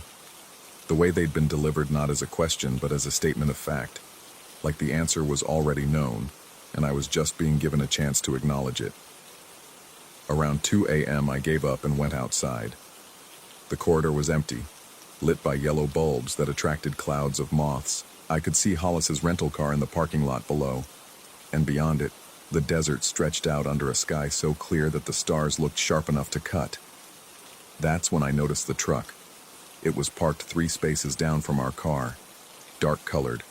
Could have been black or dark blue or brown. The sodium lights made it hard to tell. It looked like one of the pickups from the gas station, same shape, same profile, but there were thousands of trucks like that in Nevada, tens of thousands. It didn't mean anything. I told myself it didn't mean anything. I went back inside and sat on the bed with the lights off, watching the parking lot through a gap in the curtains. The truck didn't move. No one got in or out. After an hour, I started to think maybe I'd imagined it. The mind does strange things when you're tired and grieving, and someone's just whispered something impossible into your ear. Except the truck was still there when dawn broke, and when I went down to tell Hollis, ready to point it out and share the paranoia that had been building in my chest all night, the space where it had been parked was empty.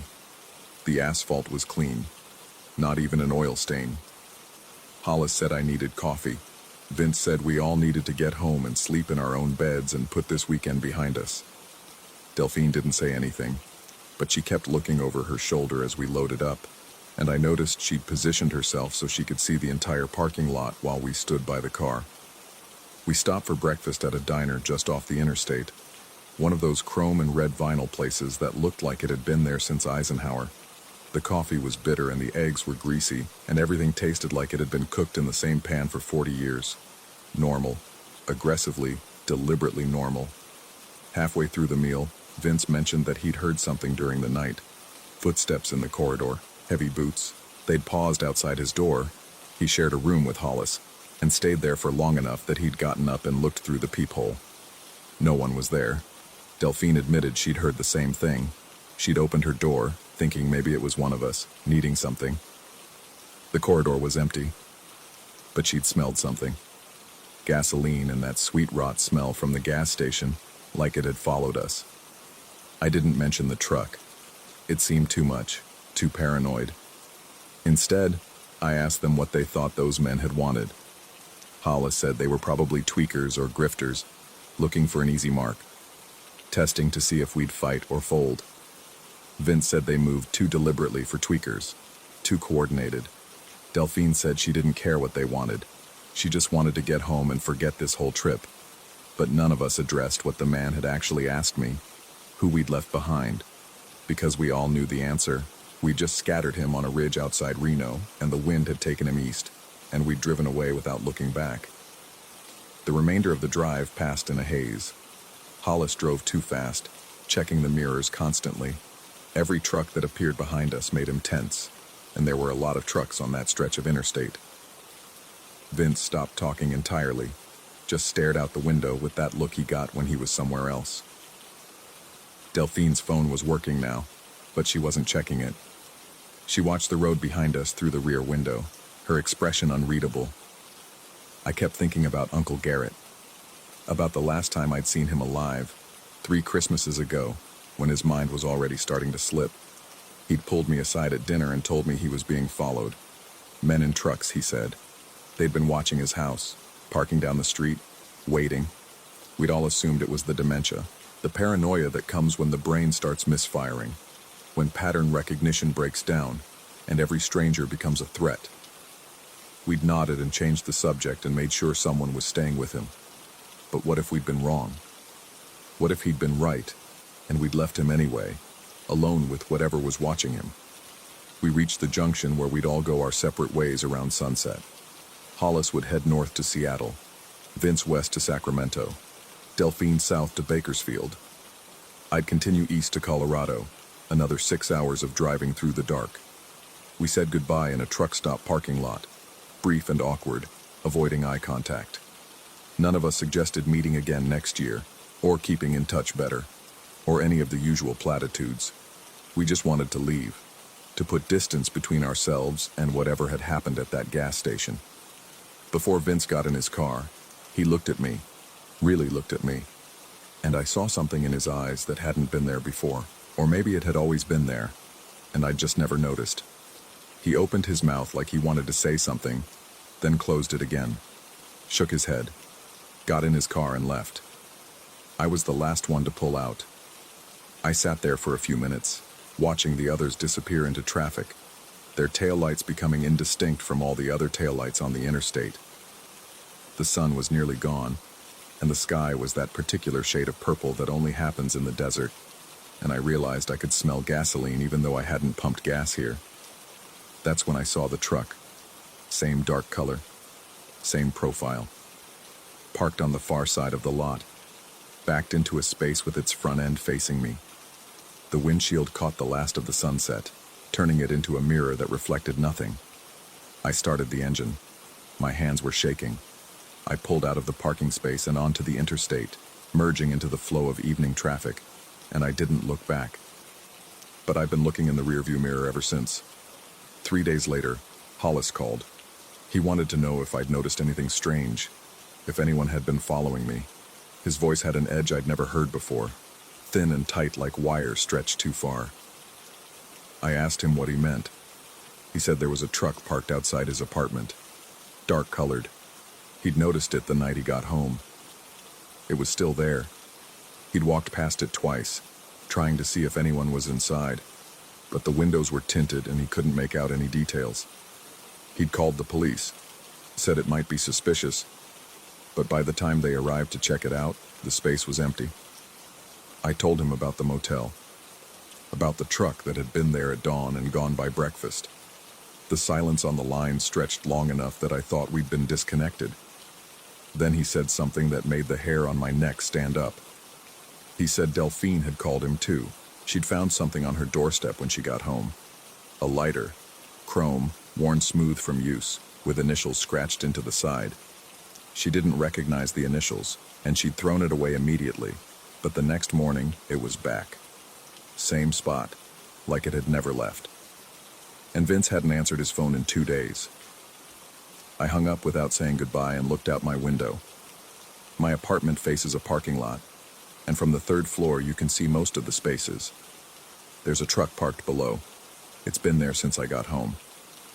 Dark-colored, indeterminate make and model. Someone's inside. I can see the shape of a figure behind the wheel. But they never move. Never get out. Never turn off the engine. I've stopped opening the curtains during the day. At night I hear footsteps in the corridor sometimes, heavy boots that pause outside my door. When I check the peephole, there's never anyone there. But I can smell gasoline in the hallway afterward. Gasoline and something sweet. Last night someone knocked. 3 times. Slow and deliberate. I didn't answer. I sat on my bed with every light in the apartment on and waited for dawn. The knocking came again. And again. Always 3 times. Always the same interval. Around 3 a.m. my phone buzzed. A text from an unknown number. No words. Just a photo. It was a ridge overlooking a basin. Purple mountains in the background. The exact spot where we'd scattered Uncle Garrett's ashes. Someone had been watching us even then. I've started doing research, looking into Uncle Garrett's last few years, reading through the emails and notes he left behind. The paranoia we'd dismissed wasn't new. It went back further than we realized. Years. He'd documented it all. The trucks that followed him, the men who watched his house, the questions they asked when they caught him alone. They wanted to know about the mines, the places he'd explored when he was younger, the tunnels and shafts and forgotten claims scattered through the desert. He'd gone down into some of them, alone. He'd seen things down there that he wouldn't describe, even in his most detailed notes. Just symbols and coordinates and the phrase, "They're still waiting," written over and over in margins. The last entry in his journal was dated 3 days before his stroke, the one that put him in the hospital, the one we all said was a mercy because at least he wasn't frightened anymore. All it said was, "They found me. I shouldn't have left them behind." I don't know what we left behind on that ridge. Maybe nothing. Maybe just ash and guilt and the particular weight that comes from not being there when someone needs you. Or maybe we left something else. Something that followed us down the mountain. Something that's been waiting for us to acknowledge it. The truck is still outside. It's been 4 days now. The figure inside hasn't moved, but every morning when I wake up it seems closer. The parking space it occupies shifts, 1 row nearer to my building each day. Tomorrow it will be directly below my window. I've tried calling the others. Hollis doesn't answer anymore. Delphine's number is disconnected. Vince's phone goes straight to voicemail, and the voicemail is full. I'm alone with this. Alone with the question that won't stop echoing in my skull. Who did we leave behind? And more importantly, what did we bring back? The knocking started again. 3 times. I can hear boots in the corridor. They're outside my door now and they're not leaving. I think they're waiting for an answer. Story 6. The desert stretched like a wound across the horizon, raw and bleeding with the last light of day. I'd been driving through Arizona's backcountry for 6 hours straight, the kind of monotonous hell that turns your thoughts sticky and strange. The highway near Flagstaff was empty, except for the occasional semi that roared past, rocking my car in its wake. That's when I saw him. He stood on the shoulder maybe 50 yards ahead, thumb out, the posture of someone who'd been waiting long enough to stop caring whether anyone stopped. As I got closer, I could make out more details. Dark jacket despite the lingering heat, jeans worn pale at the knees, and most noticeably, a large rectangular case clutched against his chest, the kind musicians carry for keyboards or synthesizers. I should have kept driving. Every horror story starts with someone making that one questionable decision, the fork in the road where everything splits into before and after. But the desert does things to your mind. The isolation burrows in, makes you crave any kind of human connection, even the temporary companionship of a stranger who might rob you or worse. I pulled over. Through the passenger window, I watched him approach. He moved deliberately, each step measured, the case held tight against his body like it contained something precious, or fragile, or both. His face was weathered in that way that makes age impossible to pin down. He could have been 35 or 50. Dark hair shot through with premature gray, eyes that didn't quite meet mine even when he bent to look through the window. "How far are you going?" I asked. His voice came out quiet, almost apologetic. "Just need to get to the next town. There's a convenience store, one of those 24-hour places. That'd be perfect." Something about the specificity stuck with me. Not just the next town or anywhere up the road, but a particular kind of destination. Still, I unlocked the doors. He opened the back door instead of the front, which struck me as odd, and carefully, so carefully, placed the case on the seat beside him before climbing in. "Thanks for stopping," he said. "Not many people do anymore." I pulled back onto the highway, checking him in the rearview mirror. He sat rigidly, one hand resting on top of the case even though it was secured beside him. The posture reminded me of parents with newborns. That constant vigilance, the terror that something might happen in the split second you look away. "You a musician?" I asked, trying to fill the silence that was already pressing in like the desert heat. "What?" He blinked, as if I'd pulled him from somewhere far away. "The case. Looks like you're carrying a keyboard." "Oh, yeah, sort of." He shifted his weight, and I heard the case scrape slightly against the upholstery. His hand immediately pressed down harder on it, stopping any movement. "I do some work with instruments." The conversation died there. He offered nothing else, and something about his demeanor discouraged follow-up questions. So we drove in silence. The broken white lines of the highway hypnotic in my headlights. The darkness beyond absolute. The kind of dark you only find in the desert, where civilization's light hasn't touched for hundreds of miles. I tried the radio but found only static, that particular empty hiss that sounds like the desert itself breathing. After a few minutes I gave up and switched it off. The silence that followed felt heavier somehow, as if we'd been keeping something at bay with the noise, and now it was creeping closer. That's when I started noticing his breathing. It wasn't labored exactly, but irregular. Sometimes shallow and rapid, sometimes long and measured, as if he was consciously trying to control it. I watched him in the mirror when I thought he wasn't looking, but his eyes never left the darkness outside his window. What was he seeing out there? The night had swallowed everything beyond the reach of my headlights. The case never touched the floor, not once. Even when we hit a rough patch of road and everything in the car rattled and shifted, he held it suspended, his knuckles white against the dark fabric of the covering. The dedication to keeping it elevated went beyond care. It bordered on compulsion. "The store is about 10 miles up," I said, just to break the silence that was beginning to feel solid, tangible. "Big white building. Can't miss it." He nodded but said nothing. 5 miles later, I noticed his reflection had changed. His jaw was clenched tight, and a vein pulsed visibly at his temple. Sweat gathered at his hairline despite the air conditioning. He looked like a man steeling himself for something, gathering courage, or maybe just trying to hold something back.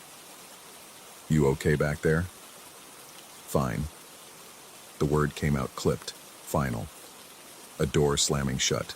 The store appeared like an oasis of fluorescent light in the darkness, the parking lot mostly empty except for a couple of cars near the entrance. I pulled in, expecting relief, but instead felt a strange reluctance settle over me. Something was wrong. I couldn't name it, couldn't point to any single thing that justified the feeling, but it crawled up my spine like cold fingers. He was already opening the door before I'd fully stopped. "Thanks again," he muttered, extracting himself and the case with practiced efficiency. He held it at an angle, parallel to the ground, the way you'd carry a serving tray. The motion was so smooth, so rehearsed, that I wondered how many times he'd done exactly this. I watched him walk toward the store, the case never wavering from that careful horizontal position. The automatic doors opened with a mechanical sigh, swallowing him into the aggressive brightness beyond. For a moment, I just sat there, engine running, telling myself to drive away, put distance between myself and whatever instinct was screaming that something wasn't right. But I needed gas, and maybe coffee, and maybe I just needed to prove to myself that I was being paranoid, that the isolation in the late hour had turned ordinary into ominous. I pulled up to the pumps. The night air hit me when I stepped out, still warm but carrying that particular desert smell of dust and sage and something indefinable that always makes me think of bones. The gas pump clicked and whirred as I fed my card into the reader, going through the mechanical motions while my eyes kept drifting back to the store. Through the windows, I could see the fluorescent bright aisles, garish and overexposed like an overlit stage. A clerk stood behind the counter, looking at something on their phone. I couldn't see my hitchhiker, but the building wasn't that large. He had to be inside, probably in one of the back aisles. I squeezed the pump handle, watching the numbers climb, the smell of gasoline mixed with the night air, sharp and chemical. Behind me, the highway stretched dark and empty, a river of asphalt leading nowhere and everywhere at once. That's when I heard it. Not a siren exactly, just the sudden absence of sound that comes right before chaos breaks. That held breath of the world paying attention. I turned toward the store just as 2 police cruisers slid into the parking lot, lights off, no sirens, moving with the kind of coordinated silence that speaks to serious purpose. 4 officers emerged, hands on holsters, moving in practiced formation toward the entrance. My heart kicked into a higher gear, though I couldn't have said why. They moved like water, flowing through the automatic doors and disappearing into the store's fluorescent interior. I stood frozen, pump still in hand, the numbers still climbing. Through the windows, I could see movement. Sharp, urgent. One of the officers reappeared, speaking rapidly into their radio. Another emerged with someone in handcuffs. The hitchhiker. Even from this distance, even in the surreal light pollution of the parking lot, I recognized the dark jacket, the weathered face. He wasn't fighting, wasn't resisting, but his eyes swept the parking lot with desperate intensity, searching for something or someone. They landed on my car. For a moment, maybe less, maybe just a fraction of a second that my terrified mind stretched into eternity, we made eye contact. And in that moment, I saw recognition. Not surprise, not accusation, but recognition. As if he'd expected to see me there. As if I was supposed to be there. The pump clicked off. I stumbled backward, nearly dropping the nozzle, my hands shaking as I forced it back into its cradle. More police were arriving, an ambulance pulling in with its lights painting the scene in rhythmic red urgency. I should have left then, should have gotten in my car and driven until the gas ran out and the sun came up, and this whole night became nothing but a strange story I'd someday half remember. But my feet carried me toward the store instead, drawn by some compulsion I didn't understand and couldn't resist. An officer stopped me at the door. "Can't go in right now, sir. There's been an incident." Through the glass, I could see the clerk sitting on the floor, one hand pressed to their shoulder, while a paramedic worked on them. Blood, not much but enough, stained their shirt. They were talking rapidly to another officer, gesturing, demonstrating something. What happened? My voice sounded strange, disconnected from my body. Armed robbery. Suspect pulled a weapon on the clerk. You see anything unusual? Suspicious people in the area? I almost told him then. Almost explained about the hitchhiker, the case, the way he'd held it so carefully for so long. But something stopped me. What would I say? That a man carrying what appeared to be a keyboard case had made me uncomfortable? That he'd breathed wrong? No, I heard myself say. Nothing unusual. The officer nodded, already turning his attention elsewhere, and I walked back to my car on legs that felt borrowed from someone else. The night had grown colder somehow, or maybe it was just me. I sat in the driver's seat without starting the engine. My hands gripped the steering wheel, knuckles white, and I forced myself to breathe. In, out, in, out. The mechanical rhythm of staying alive. That's when I noticed it. The sticker. On the back seat where he'd sat, partially obscured by shadow but catching just enough light from the parking lot's sodium lamps to be visible, was a small decal. It must have fallen from the case or been stuck to his jacket, something that had transferred during the brief ride. I reached back with trembling fingers and picked it up. The adhesive was still tacky, recently applied or recently removed. In the dim light, I could make out text and a logo. Precision Locksmith Services. Not a luthier, not an instrument maker or repair shop, a locksmith. The case. He'd never set it down because it wasn't fragile instruments inside. It was tools, lockpicks, pry bars, and apparently weapons. But that wasn't what made my blood run cold. I pulled out my phone, hands shaking, and brought up the flashlight. Aimed it at the back seat. The sticker was there, yes, but now I could see something else. Scuff marks on the upholstery where the case had rested. Not random wear, but deliberate patterns. Shapes that looked almost like letters if you knew how to look, if you wanted to see them. Or maybe I was imagining things. Maybe the stress and the late hour and the sheer wrongness of the situation was making me see patterns in chaos, meaning in randomness. I looked back at the store. They were loading the hitchhiker into one of the cruisers now. He was still scanning the parking lot, still searching, and when his eyes found my car again, he stopped moving entirely. He smiled. It wasn't a pleasant expression. It was the smile of someone who knew something you didn't, a secret so profound that it changed everything. One of the officers pushed his head down, guiding him into the back seat, and the smile disappeared behind tinted windows. I started my car, reversed out of the space with jerky, panicked movements, and pointed it toward the highway. The road opened up before me, dark and infinite, and I pressed the accelerator harder than I needed to. But as I drove, something nagged at me. A detail I couldn't quite place, a wrongness that went deeper than a criminal hitchhiker and a narrowly avoided disaster. The case. He'd held it horizontal, level with the ground, for the entire drive. Never wavering, never setting it down. Like it couldn't be tilted. Like something inside might shift or spill or trigger if it wasn't kept perfectly flat. Lockpicks don't need to be carried that way. Tools don't require that kind of care. Even weapons, even something as simple as a gun, wouldn't demand such unwavering attention. So what had been in the case? I thought about the clerk's injury. The officer had said a weapon, but had it been a gun? A knife? Something else? And why had the hitchhiker kept scanning the parking lot, keep looking for my car with such desperate intensity? The highway stretched ahead, empty and dark, and I drove faster. The speedometer climbed past 80, past 90, the broken white lines becoming a continuous blur.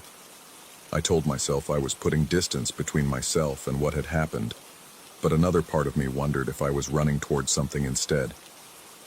My phone buzzed. Unknown number. I let it go to voicemail, but it immediately rang again. Same unknown number, insistent, demanding attention. Against every instinct, I answered. Hello? Silence on the other end. Not dead air, but breathing. Slow, measured, controlled breathing that I recognized, that I'd listened to for miles in my rearview mirror. You can't run far enough, the voice said. His voice, somehow calling me from inside a police car, from custody, from what should have been impossible. The case is still in your car. I swerved, nearly losing control, the phone tumbling from my hand. I hit the brakes, tires screaming, pulling onto the shoulder in a cloud of dust and panic. The car stopped. The world stopped. Everything stopped except my racing heart. I turned to look at the back seat. Empty. Nothing but upholstery and shadow and the lingering smell of something I couldn't name. No case, no locksmith sticker. Had I imagined that? No scuff marks. Nothing. But in the footwell behind the driver's seat, just barely visible in the ambient light from the dashboard. Something caught my eye. The corner of something rectangular, something covered in dark fabric. I lunged for it, pulling it up and into the front seat with shaking hands. It was lighter than I expected, almost empty feeling. The zipper opened easily under my frantic fingers. Inside, nothing. Absolutely nothing. Empty space lined with foam padding, indentations where tools or instruments or whatever had once rested, now absent. Removed. Taken somewhere else. My phone buzzed again. On the screen, a text from the same unknown number. Check the glove compartment. I didn't want to. Every nerve in my body screamed to throw the phone out the window, to drive away, to never look back. But my hand moved anyway, reaching for the glove compartment latch, pulling it open. A key fell out. Not a car key. An old-fashioned brass key, the kind that opens nothing made in the last 30 years. Attached to it was a luggage tag, and on that tag, an address. A Flagstaff address. My address. The address I hadn't told anyone, that I'd never mentioned, that existed only in my wallet and my own knowledge. I looked up at the rearview mirror, some animal instinct demanding I check behind me even though I knew, the back seat was empty, had been empty since he got out. But in the mirror, in the faint red glow of my tail lights reflecting off the desert dust, I saw an impression in the back seat. The kind of indentation a person leaves in upholstery. Fresh, recent, still settling. And beside it, maintaining its horizontal position as if still held by invisible hands, the empty case. I don't remember starting the car again. Don't remember pulling back onto the highway or deciding which direction to drive. The next thing I'm certain of is dawn breaking over the mountains, my gas tank near empty again, and the realization that I've been driving in circles for hours. The case is gone from the back seat. Or maybe it was never there. Maybe it's still sitting in an evidence locker somewhere. Or maybe it never existed at all outside my overtired, paranoid mind. But the key is still in my cup holder. Real, solid, undeniable. And somewhere behind me, in the miles I've covered and covered again, I swear I can still hear that controlled breathing. Patient. Waiting. Holding something level that must never, ever be allowed to tip. I keep driving. The sun rises higher. The desert bleeds from purple to orange to that pale, washed-out blue that means another day is beginning. But I don't stop to rest. Can't stop. Because every time I check the rearview mirror, I'm not entirely sure I'm alone. And every time I pass a locksmith shop or an instrument store or any building with fluorescent lights bleeding into parking lot darkness, I wonder if he's standing there, thumb out, case in hand, waiting for the next driver. Or if maybe, he never left my car at all. Maybe some things you pick up on dark desert highways don't ever really leave. They just learn to hold very, very still.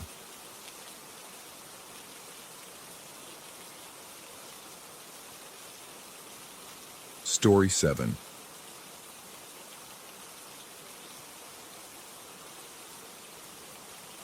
The cramping started somewhere past the Stamford exit. A slow tightening that I tried to ignore while gripping the wheel harder than necessary. By the time I saw the green and white sign for Greenwich, my intestines had their own agenda, and every pothole felt like a personal attack. The dashboard clock read 11:47 p.m. Too late for most places to have their bathrooms open to non-customers, but desperation makes optimists of us all. The gas station appeared like an oasis, though calling it a gas station felt inadequate. The place was pristine. Brick facade with brass fixtures catching the security lights. Landscaped islands around the pumps, not a cigarette butt or oil stain in sight. The kind of establishment where they probably charged $6 for premium and made you feel grateful for the privilege.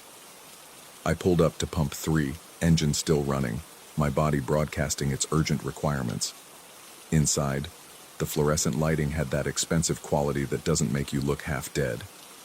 Everything gleamed. Polished floors, organized shelves, a coffee station that wouldn't have looked out of place in a boutique cafe. Behind the counter stood an attendant, older, maybe 60, with reading glasses on a beaded chain and a cardigan despite the warmth. She looked up from her paperback, and something in her expression suggested she'd been expecting someone, though not necessarily me. The words tumbled out before I could even pretend to be a paying customer. She listened without judgment, nodding slightly, then reached beneath the counter. The key she produced was attached to a wooden paddle the size of a cutting board, burned with the words, "Restroom External," in a font that tried too hard to look rustic. The weight of it felt wrong in my hand, too heavy, the wood warm as if someone had been clutching it moments before. The attendant pointed toward the side of the building, past Pump 6, where the landscaping curved into shadow. She told me to follow the path around back, that the light was motion activated, that I should make sure to lock the door from the inside. The way she emphasized that last part made me pause, but another cramp convinced me not to ask questions. The path wound around the building's corner, bordered by decorative shrubs that rustled despite the still air. My phone's flashlight revealed neat brick pavers, recently power washed by the look of them, leading to a door that shouldn't have existed. The building from the front appeared to be a single structure, but here, tucked into an alcove, stood a separate bathroom facility that seemed simultaneously part of and detached from the main building. The motion sensor caught me before I reached the door, and the light above flickered on. Except it didn't stay on. It pulsed, not the erratic flutter of a dying bulb, but a rhythm. 3 seconds on, 1 second off. 3 seconds on, 1 second off. The mechanical precision of it made my skin crawl in a way I couldn't immediately explain. The key turned with surprising ease in the lock, the tumblers clicking with the solid confidence of new hardware. Inside, I fumbled for the light switch, found it, and the interior illuminated in that same pulsing rhythm. The bulb itself looked new, LED probably, which made the rhythmic flickering even stranger. The space was larger than expected, not the cramped closet typical of gas station restrooms, but a proper bathroom with a full stall, a sink with brass fixtures matching those outside, and pristine white subway tiles covering the walls from floor to ceiling. Someone had invested money here, real money, in making this beautiful. Yet something felt off, a wrongness that lived in the peripheral spaces of my awareness. I locked the door as instructed, heard the deadbolt slide home with a satisfying thunk, and made for the stall. The seat was cold, impossibly cold for the ambient temperature, and as I settled onto it, grateful despite the discomfort, I noticed the grout. Between the tiles, where you'd expect the standard gray or white lines of properly sealed joints, there were marks. At first I thought they were stains, water damage maybe, or mold. But the pattern was too deliberate. Handprints, not pressed against the surface like someone had touched wet grout, but embedded in it, as if hands had pushed through from behind the tiles, fingers splayed, reaching. The light continued its pulse. 3 on, 1 off. In that second of darkness, I could have sworn the handprints moved slightly, shifted position by millimeters, though when the light returned, they appeared exactly as before. I told myself it was the flickering creating an illusion, the same reason wheels seem to spin backward in videos. But my eyes kept finding new prints, higher up the walls, near the ceiling, in places where hands shouldn't reach unless someone had been standing on something, or floating. The toilet itself seemed normal enough until I reached for the handle. The flush mechanism pulled with unexpected resistance, and instead of the rush of water, I heard wind. Not metaphorically, actual wind, cold and howling through the pipes like the plumbing had been connected to some vast outside space. The air that blasted up from the bowl carried no scent of sewer, just the sharp, clean smell of winter emptiness, of high altitudes and thin atmosphere. I stood quickly, suddenly aware that the door, which I'd locked from the inside, which I'd heard bolt shut, was tilting. Not opening, not being pushed, but tilting inward at the top, the way a heavy object might lean if its base was no longer level. The angle increased slowly, incrementally, while I stood frozen, pants still around my ankles, watching physics betray itself.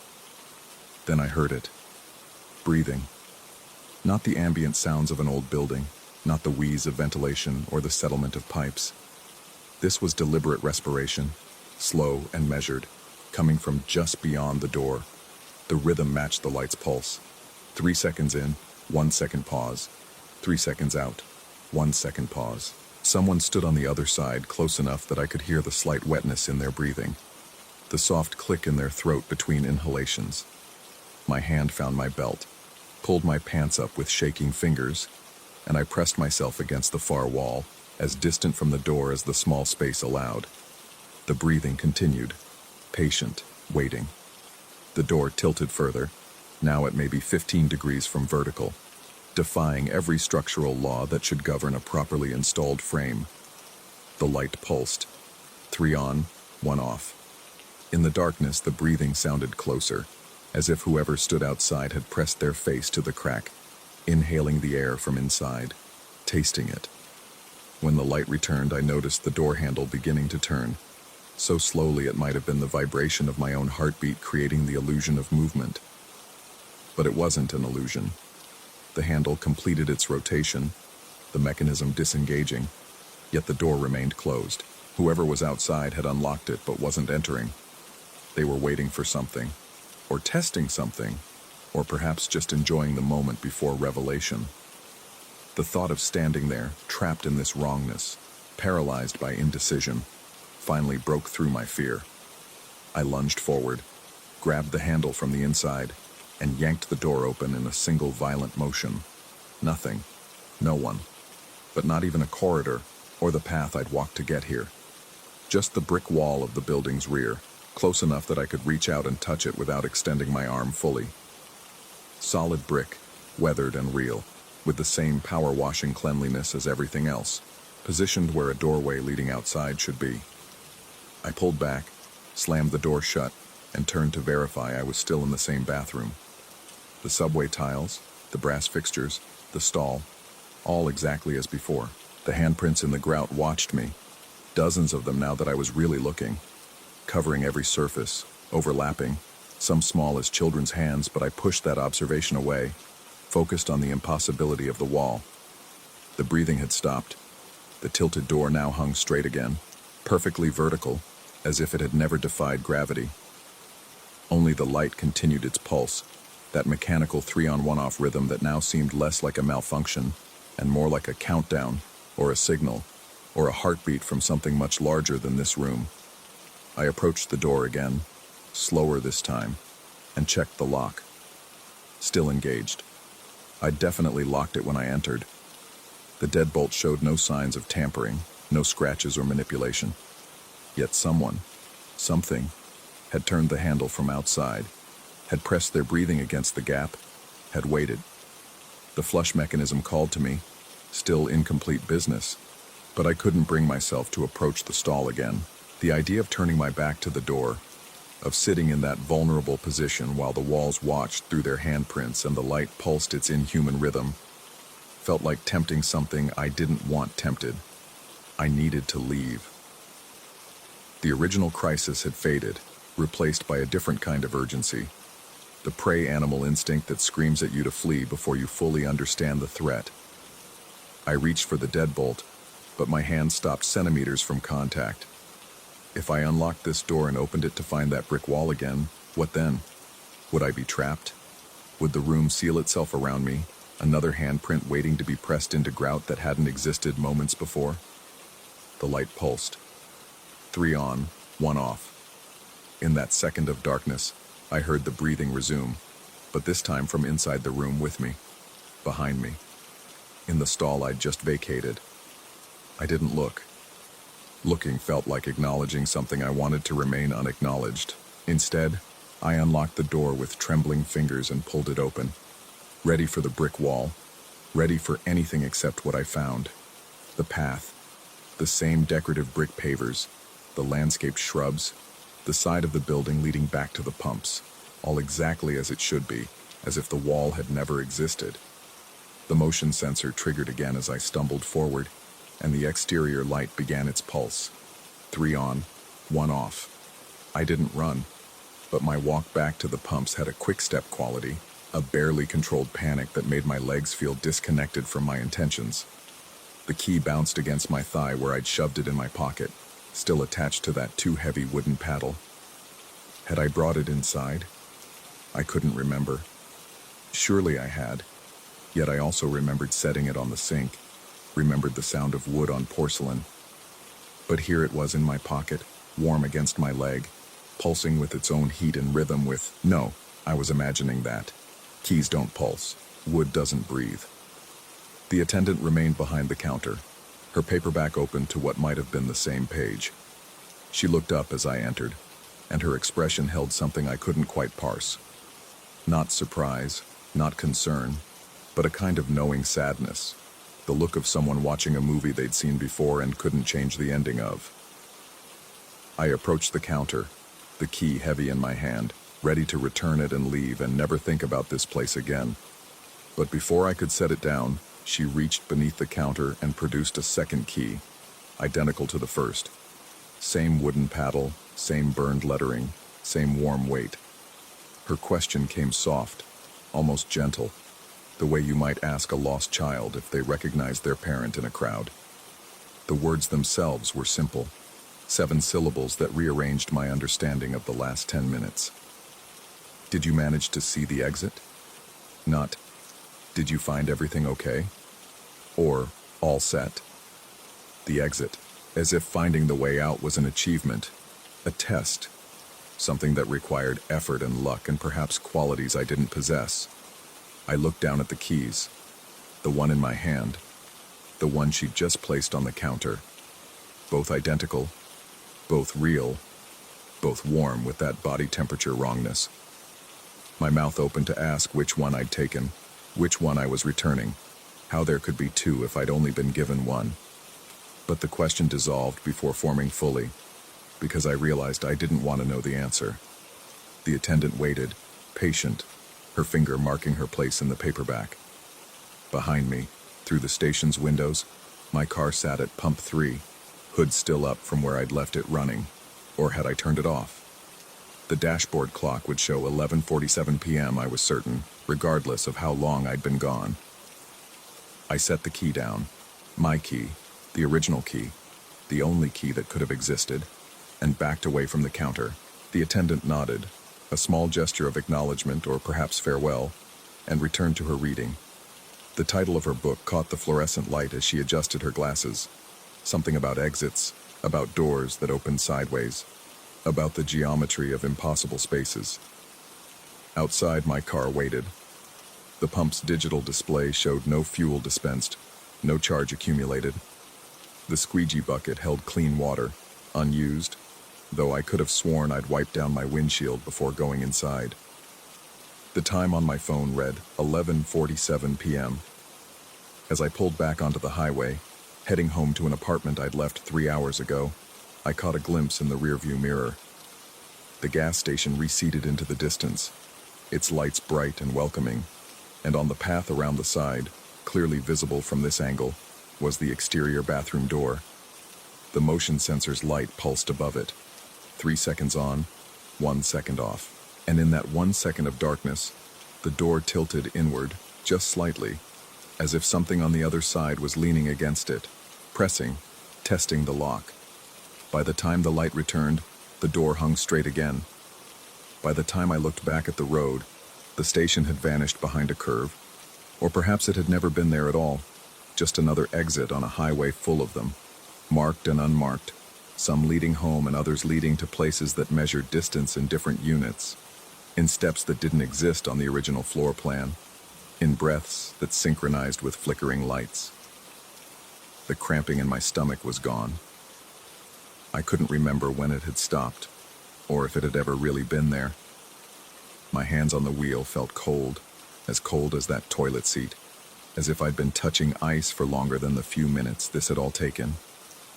In my pocket, I felt the outline of the wooden paddle, still warm, still heavy, impossible but present. I didn't check. Some confirmations you avoid because knowing makes it real, and some things need to stay in that liminal space between experienced and understood. The highway stretched ahead, exit signs marking familiar towns, familiar distances.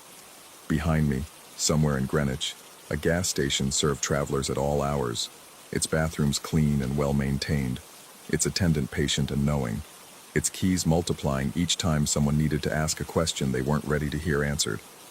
I drove faster than necessary, eager to put miles between myself and that exit, even as I understood that distance might not mean what I thought it meant, that maps sometimes lied about which roads connected to which destinations, that the shortest path between 2 points occasionally required steps in directions that didn't exist until you needed them. My apartment, when I finally reached it, was exactly as I'd left it. The clock showed 2:33 a.m. I'd lost 3 hours somewhere, or gained them, or experienced time that ran parallel to regular minutes, pulsing to its own rhythm. 3 seconds forward, 1 second suspended, the intervals between moments where things can tilt and breathe and wait. I showered, water as hot as I could stand it, trying to wash away the cold that had settled into my bones. But even as I dried off and crawled into bed, even as exhaustion finally claimed me, I felt the weight in my pocket, the wooden paddle I'd removed and set on the bathroom counter, but that would be there in the morning, waiting, warm with its impossible presence, and somewhere, along a highway in Connecticut, an attendant marked her place in her book and set out a third key, anticipating the next traveler who would need to learn that some exits don't lead back to the road, that some bathrooms measure space differently than blueprints allow, that the question of whether you found the way out assumes there was only one way to begin with. The light above my bed, ordinary, electric, regulated by a simple switch, flickered once before settling into steady illumination. Just once. Just enough to make me wonder if I'd imagined it, or if certain rhythms once learned could never quite be unlearned, pulsing forever at the edge of perception. 3 seconds on, 1 second off, counting down to something, or counting up from nothing, marking time in the spaces between what is and what waits to be discovered.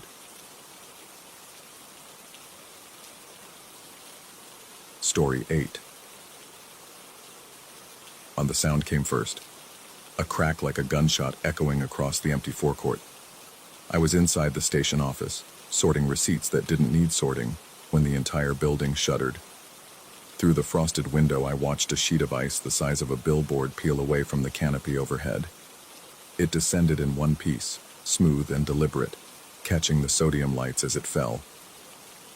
The tarp we'd rigged up 3 weeks ago to catch the melt couldn't hold. The support pole groaned, metal grinding against frozen metal, and the whole canopy listing 5 degrees to the left.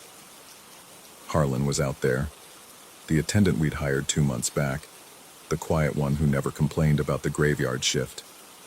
I saw him stumble backward, arms windmilling, as the tarp collapsed over pump 3.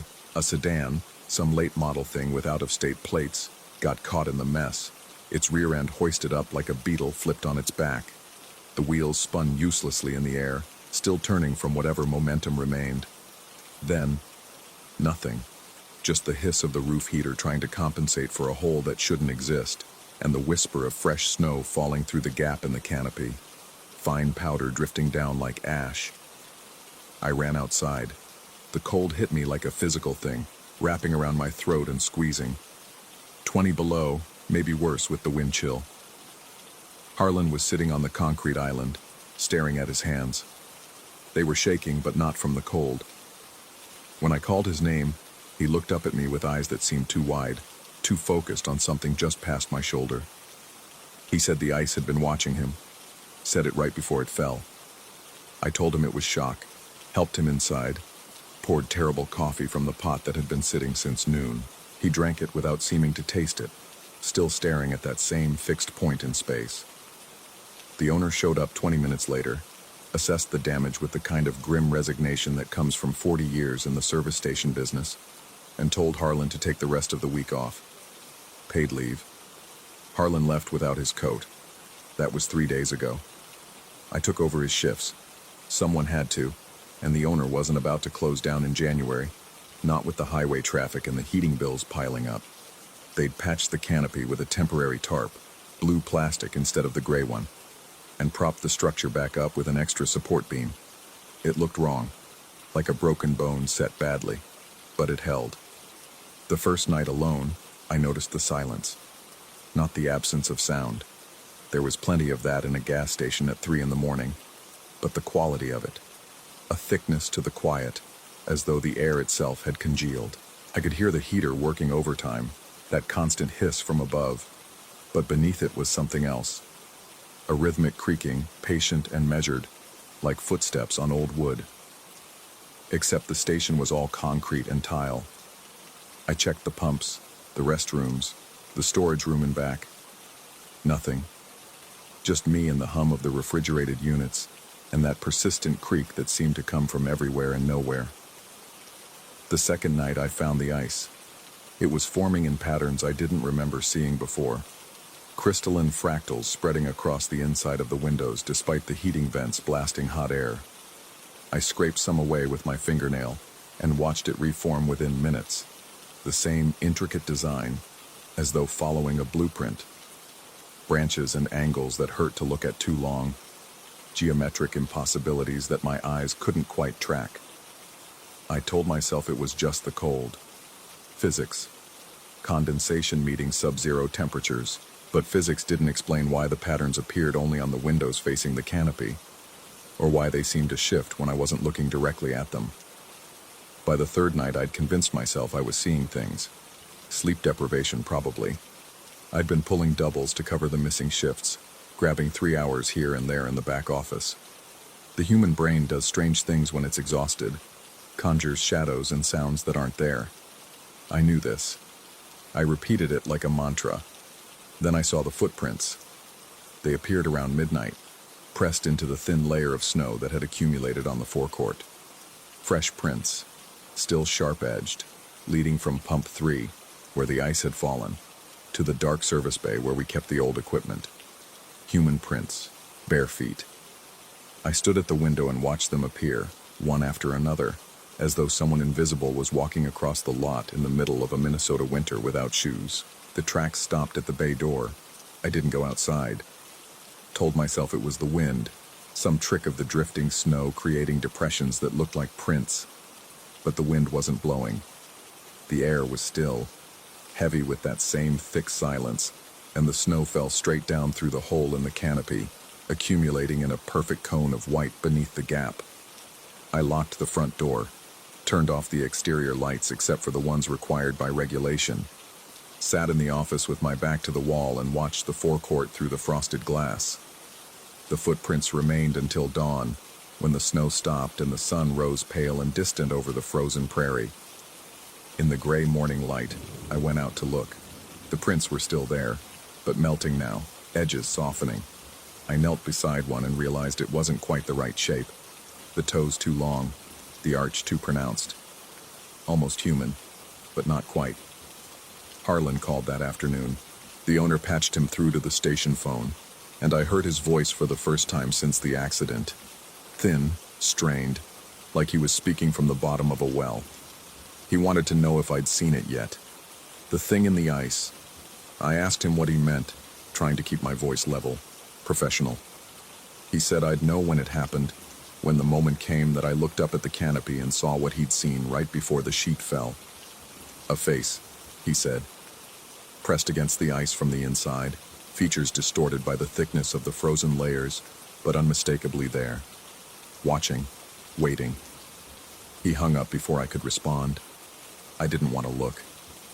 Spent the rest of my shift deliberately avoiding the canopy, keeping my eyes on the pumps, the register, the customers who came and went in their warm cars, oblivious to anything except their need for gas and cigarettes and lottery tickets. But the awareness was there. A constant pressure at the back of my skull, the sensation of being observed from above. At 2 a.m, when the lot was empty and the only sound was that persistent hiss of the heater, I finally looked up. The canopy stretched overhead, blue tarp rippling slightly in some breeze I couldn't feel. Ice had formed again along the edges, thick rime coating the support beams. I scanned the surface slowly, methodically, telling myself there was nothing to see. Just frozen water and cheap plastic and there, not a face. Not exactly, but a suggestion of one, a configuration of shadows and light and ice that assembled itself into something almost recognizable when viewed from a certain angle. The dark hollows of eyes, the ridge of a nose, the curve of a mouth open in a silent scream or perhaps a laugh. It wasn't carved or frozen into the ice. It was the ice. A momentary arrangement of crystals that existed for 3 seconds before my brain processed what it was seeing, and the pattern scattered back into randomness. but I'd seen it. And in that moment of recognition, I felt something shift. A change in the air pressure, maybe, or the quality of the silence. The sensation of invisible gears clicking into place, of some mechanism I didn't understand completing its cycle. The heater cut out. The sudden absence of that constant hiss was worse than any sound. In the new silence, I heard the creaking again, louder now, accompanied by something else. A wet, sliding sound, like ice moving over ice. I looked up at the canopy and saw the rime along the support beams beginning to crack, fissures spreading across the frozen surface in those same impossible geometric patterns. New footprints appeared on the forecourt. I watched them form in real time, pressed into the accumulated snow by something I couldn't see. They moved slowly, deliberately, circling the pump islands in a spiral that drew tighter with each revolution. Coming closer to the station office, closer to me. I stepped back from the window. The phone was dead. I tried it, heard only silence on the line. The radio gave nothing but static. Even the digital displays on the pumps had gone dark, leaving only the emergency lights casting their pale yellow glow across the scene. The footprints reached the door. I heard the handle rattle, metal against metal, but saw nothing touching it. Just the handle moving on its own, turning slowly clockwise, testing the lock. When it found the door secured, it stopped. For a moment, everything was still. Then the footprints moved to the window, right up to the glass, so close I could see the impression of individual toes in the snow. And I knew, with a certainty that bypassed rational thought, that something was standing there, separated from me by only a pane of frosted glass. Something that had been pressed in the ice, frozen and waiting, until the right conditions allowed it to emerge. I couldn't see it, but it could see me.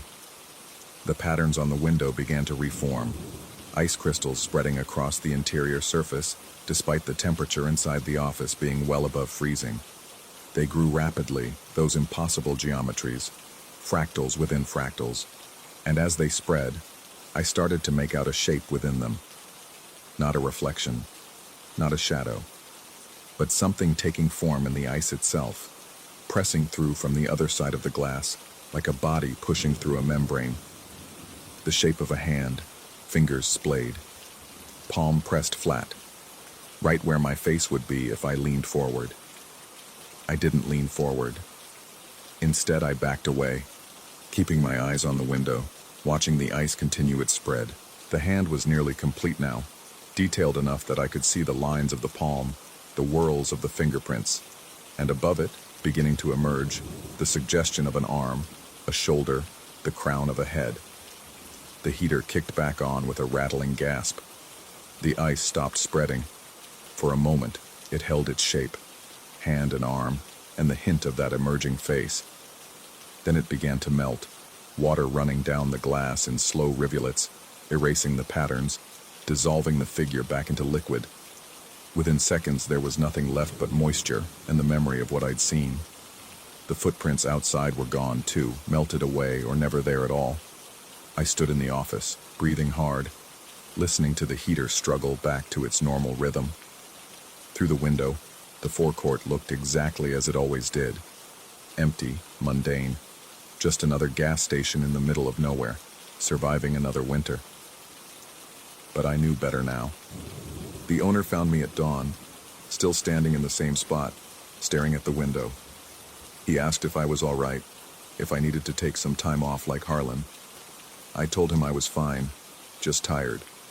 He looked at me the way you look at someone you're not quite sure about anymore, but he didn't press it.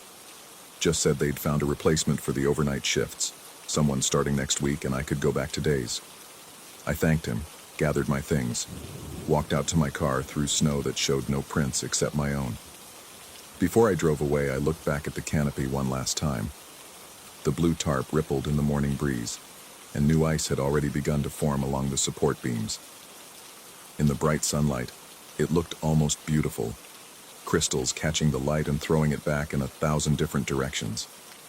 But in one section, where the ice was thickest, I could just barely make out a configuration that might have been a face, or might have been nothing at all, just random patterns in frozen water.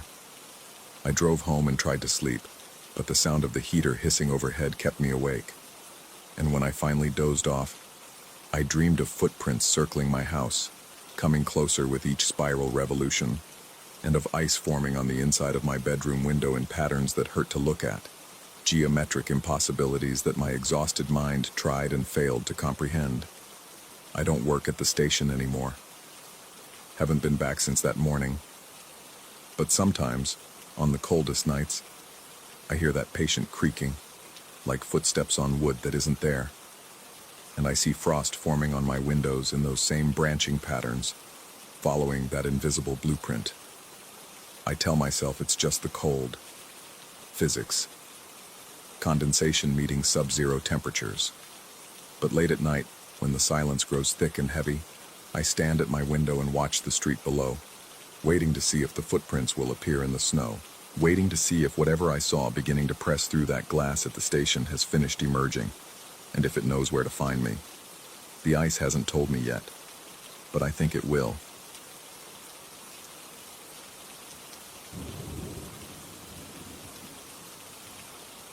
Story 9.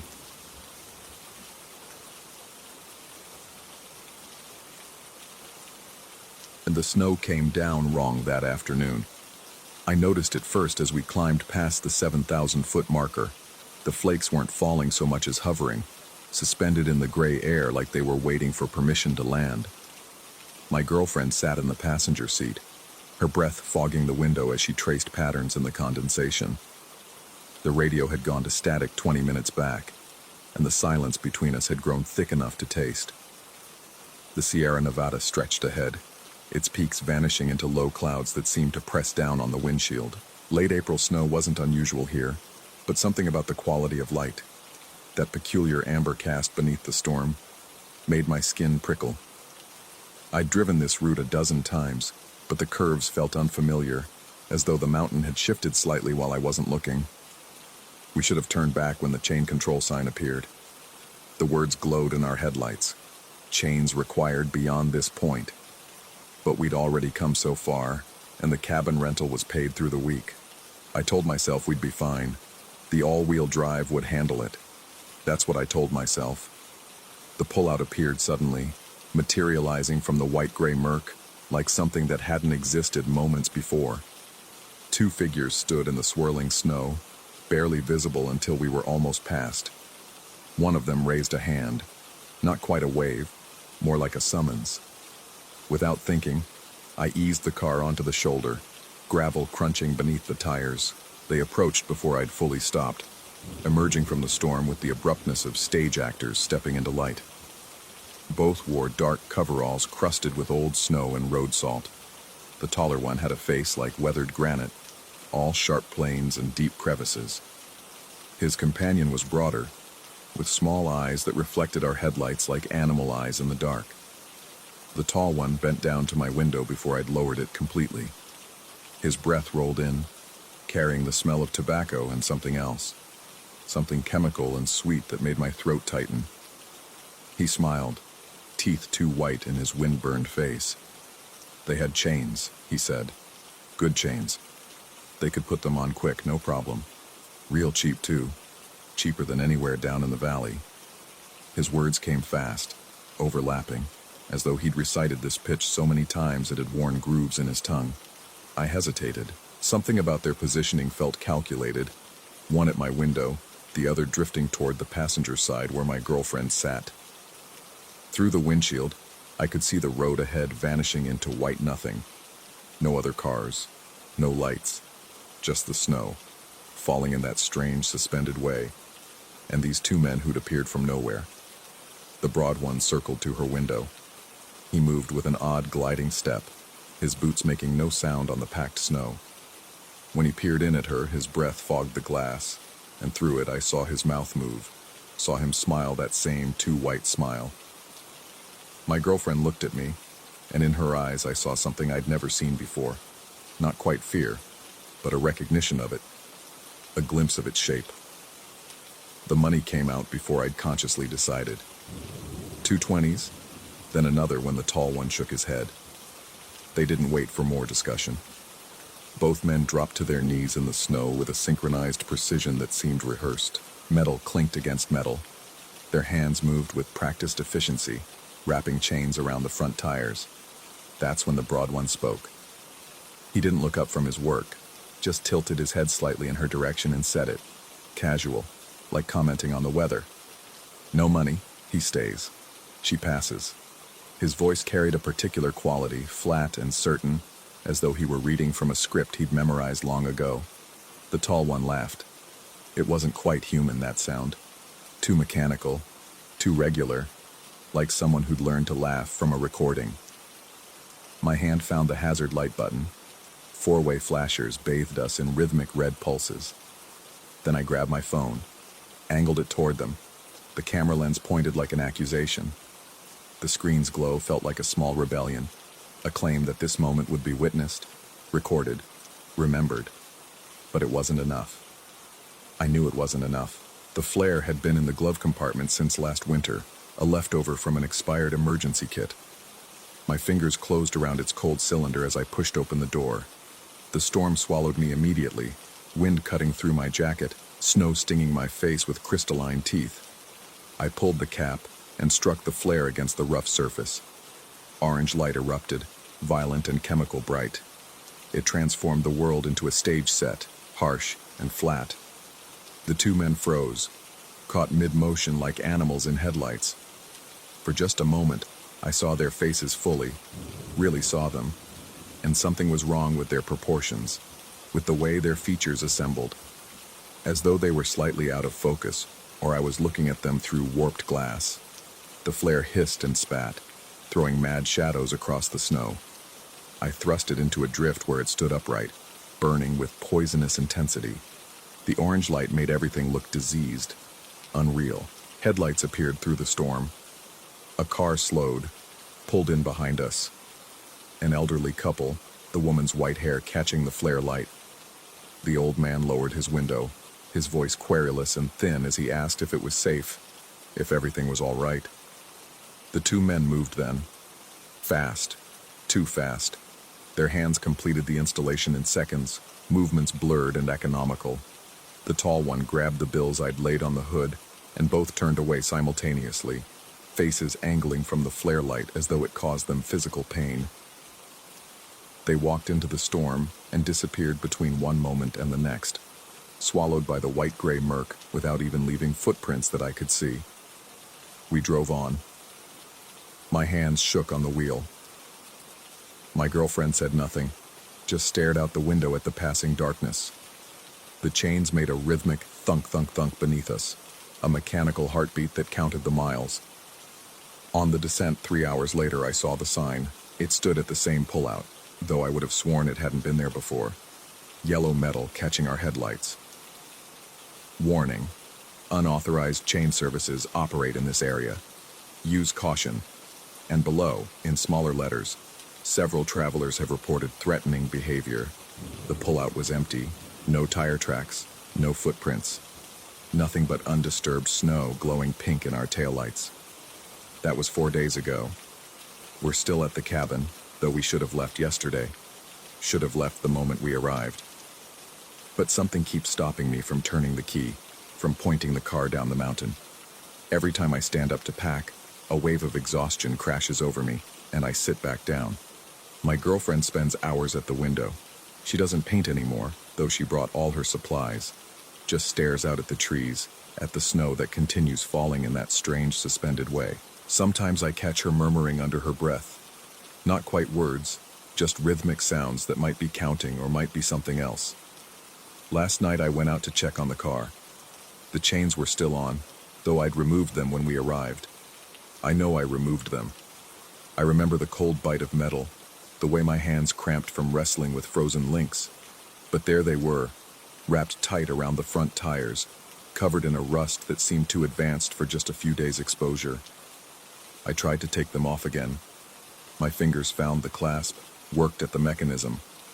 But in the moonlight, I saw something that made me stop, etched into each link, so small I needed my phone's flashlight to make them out, were words, the same words, repeated hundreds of times around the circumference of the chain. He stays, she passes. He stays, she passes. He stays, she passes. I went back inside. Didn't mention it. What would I say? The phone hasn't worked since yesterday. No signal, though the bars had been fine before. The cabin's landline produces only static when I pick it up. Not the clean hiss of disconnection, but something textured. Something that moves and shifts, almost forming words before dissolving back into noise. This morning I found them outside. The two men. Not at the cabin exactly. Farther off, at the tree line, standing perfectly still in the falling snow. Just standing there, watching. When I blinked, they were gone. When I blinked again, they'd moved, closer, or perhaps to a different position. It was hard to tell through the storm. My girlfriend says she doesn't see them. She says there's nothing at the tree line but trees. She says this while staring directly at them, and her voice carries that same flat certainty the broad man's voice had carried. That quality of reading from a memorized script. I tried to leave an hour ago. Got all the way to the car, key in hand. But when I looked down, my feet were bare. I'd walked through the snow without feeling it, without noticing. My toes had gone blue-gray, and when I tried to move them, they felt distant and unresponsive, as though they belonged to someone else. Back inside, I rubbed them until feeling returned in sharp, needle-bright waves. But the color didn't quite come back. In certain lights, they still look gray. In certain lights, they look like they're covered in frost that won't melt. The flare is still burning. I can see it from the window, that orange light, guttering but never quite going out, casting its chemical glow across the snow. It's been 4 days, and emergency flares don't burn that long. They can't. It's chemically impossible. But there it is, a small sun refusing to set. And I know if I went out there, if I got close enough, I'd see my own silhouette cast against the drift, permanent and frozen. My girlfriend is standing at the window again. Her breath fogs the glass in regular intervals, and in the fog she traces patterns. I came up behind her to look, not to spy, just to see what held her attention so completely. The patterns resolve into words, written backwards so they can be read from outside. The same words, over and over. She passes, she passes, she passes. I asked her what she's writing. She turned to look at me, and for just a moment, just a fraction of a second, her face had that same out-of-focus quality the two men's faces had. That warped glass distortion. Then she smiled, and she was herself again, and she said she wasn't writing anything at all, just keeping watch. Keeping watch for what? I didn't ask. The chains are speaking now. I can hear them through the cabin walls, that rhythmic thunk, thunk, thunk, though the car is 50 yards away and the engine's off.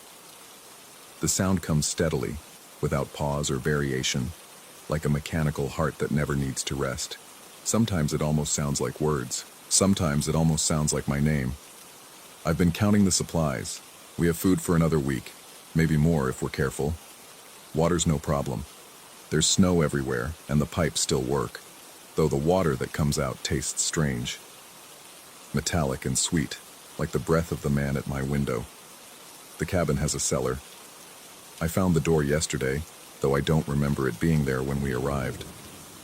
Stone steps lead down into darkness that my flashlight won't quite penetrate.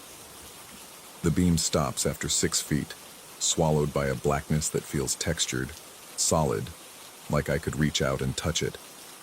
From down there sometimes I hear that mechanical laugh. Regular, practiced, not quite human. I should go down, should investigate, should understand. But my feet won't move in that direction. They only want to move toward the window, toward the tree line, toward the place where the two men stand and wait and watch. My girlfriend is packing, not to leave. She's unpacking our bags and repacking them over and over with mechanical precision. Folding and unfolding the same shirts, smoothing out imaginary creases. Her hands move without her looking at them, automatic and sure. I asked her why. She said we need to be ready. Ready for what? I asked. But she'd already turned back to the window, breath fogging the glass. fingers tracing those backwards words. The flare's still burning. The chains still speak my name. The men still wait at the tree line, closer now. Close enough that I can see their two white teeth even through the storm. And I'm beginning to understand what the sign meant. Not warning about them. Warning about us. About what happens to people who stop at that pullout, who see what we saw, who leave with chains they can't remove. The snow's coming down heavier now, in that same wrong way, hovering, suspended, waiting. Through the window, I can see our car. The chains glow faintly orange in the flare light, and something's moving in them. Something's alive in the metal, something that writhes and coils and spells out words I don't want to read. My girlfriend's humming now, the same rhythm as the chain's heartbeat, the same rhythm as that mechanical laugh. I tried the door again just now. Locked from the outside, though. That's impossible. I know it's impossible. But my hands won't quite work the mechanism right, and every time I think I've figured it out, the lock reconfigures, becomes something else, something more complex. The men are at the porch now. I can hear their boots on the wood, that same soundless glide, that synchronized precision. They're not knocking. They don't need to knock. They're just waiting, patient and eternal as mountains. And the worst part, the part that makes my hands shake and my vision tunnel, is that I'm not sure if they're waiting to come in, or if they're waiting for us to come out. Waiting for him to stay, for her to pass. For the chain to continue its circuit, link after link after link, spelling out the same words forever in rust and metal, and something that might be bone. The flare's still burning. It's always burning. And I'm beginning to think it always will be. Story 10. The heat comes up through the asphalt in visible waves, distorting everything beyond 50 feet. I'm standing at Pump 7 when the vans arrive. Two white Dodge Caravans with Oklahoma plates, civilian models. Nothing remarkable except they pull in too fast and park at angles that block the exit. No flashing lights, no sirens. Just the tick of cooling engines and the synthetic chime from inside the convenience store. I'm holding the nozzle, watching numbers climb on the digital display, when the doors open in perfect synchronization. 6 men emerge wearing identical tactical vests over plain clothes, each with a radio clipped to their collars. The radios are silent. No static, no chatter. Just small black boxes catching the afternoon sun. One of them points directly at me. His finger is steady, professional. Hands on the hood. The world becomes cotton. All ambient sound drains away except the thud of my own pulse in my ears. I comply because there's nothing else to do, pressing my palms against metal that burns even through the accumulated road grime. The fuel nozzle clicks off behind me, forgotten. $47.33. I'll remember that number for the rest of my life. They move through the lot with practiced efficiency. A woman in a sedan 2 pumps over is pulled from her vehicle and cuffed with zip ties. An older man emerging from the restroom freezes mid-step, then raises his hands before anyone tells him to. A teenager near the air pump drops his phone. The screen shatters on the concrete, and nobody moves to pick it up. 3 people total. The woman, the old man, the teenager. They're guided, not dragged, not forced, just guided with hands on shoulders, into the back of the vans. None of them resist. None of them speak. The woman's mouth moves, but no sound comes out. Or maybe sound comes out and I can't hear it through the cotton filling my skull. One agent approaches me. He's younger than the others, with a sunburn peeling across his nose. He takes my receipt from where it's printing at the pump, studies the timestamp, 3:47 p.m., then hands it back, without a word. His eyes don't quite meet mine. They focus on a point just over my left shoulder, as if he's reading something written in the air behind me. The vans leave the same way they arrived. No explanation, no acknowledgement. 40 seconds, maybe less. When I look around the lot, trying to make eye contact with someone, anyone who witnessed what I witnessed, the space is already rearranging itself. A minivan pulls up to pump 4. A truck driver stretches his back by the diesel pumps. The teenager's shattered phone is gone, and so is the wet spot where the old man dropped his coffee. Inside the convenience store, the clerk is restocking cigarettes behind the counter. I approach on legs that don't feel connected to my body. My voice sounds distant when I ask if he saw what happened outside. He doesn't look up from his inventory screen. Said he was in the back for the last 10 minutes. Said the security camera over pump 7 has been broken for a month. Said they're waiting on parts from Tulsa. I buy a Gatorade I don't want just to have a reason to leave. The first 3 days I search obsessively. Local news sites, Twitter feeds, Facebook groups for Oklahoma Crime Watch. Nothing. Not a single mention of an arrest at a gas station off Route 44. No task force operations. No fugitives apprehended. I expand my search radius. State police bulletins, federal marshal activity, even conspiracy forums where people track black helicopters and unmarked vehicles. Nothing. On the 4th day, my phone rings. Unknown number. No caller ID. I answer because I'm expecting a call about a job interview, and the voice on the other end asks me a question that makes my hands go numb. Did you purchase fuel at the express stop on Route 44 on Tuesday at approximately 3:47 p.m.? The voice is gender neutral, digitally altered maybe, or just naturally flat. Professional, clinical. I confirm that I did. The line goes dead. I try calling back. The number doesn't exist. I check my call log 3 times to make sure I didn't imagine it, and the entry is there. Incoming call, unknown, duration, 0:14. That night, I dream about zip ties, about hands that guide without forcing, about radios that never make sound. It's the small things that start to shift, details that might be coincidence but accumulate like sediment. The route I drive to work every morning passes 4 gas stations. I've stopped using 3 of them. The 4th, the one I still use, changed ownership 2 weeks after the incident.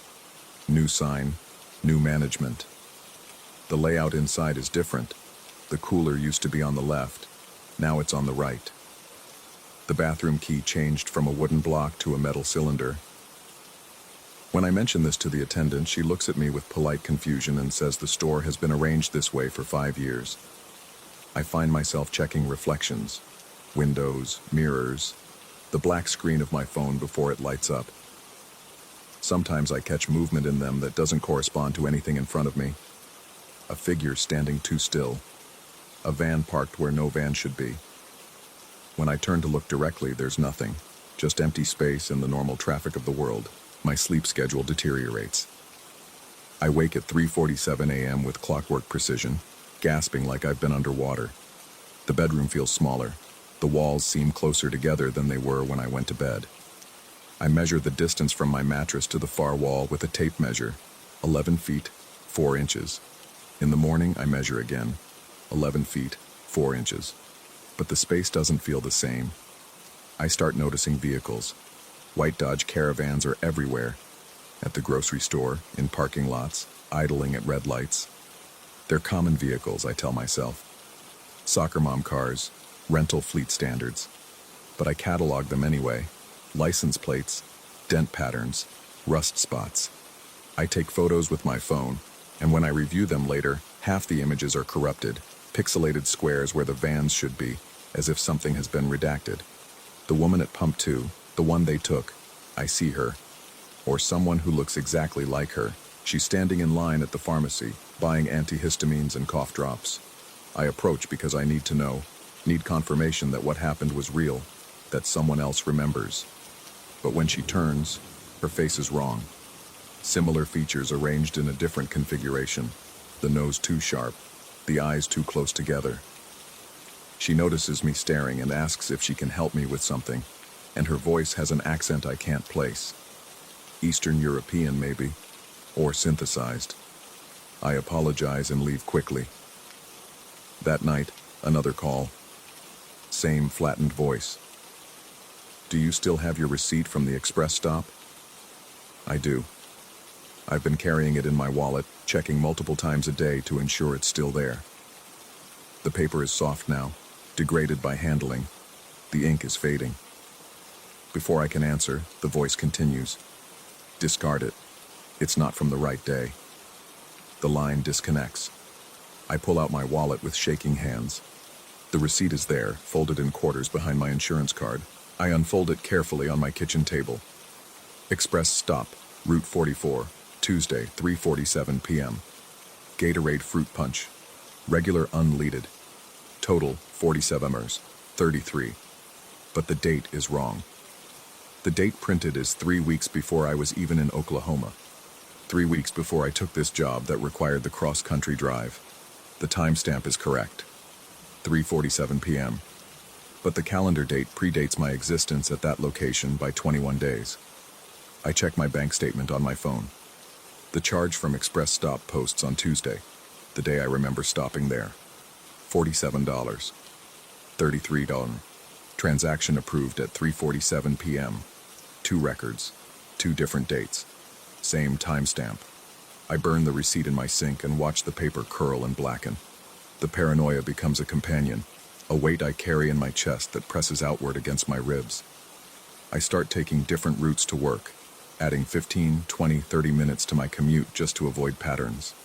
I vary my schedule. I stop answering my phone unless I recognize the number, and even then I wait, listening to voicemails that are increasingly cryptic. One message is just breathing. Steady, measured breaths for 47 seconds. Another is silence, but in the silence I hear something. A faint electronic pulse, like a digital heartbeat. A third message is my own voice, distorted and slowed down, saying words I don't remember speaking. They were already waiting when I arrived. I delete that one immediately, but it reappears in my voicemail 3 days later. Same timestamp, same impossible message. My coworkers begin to notice.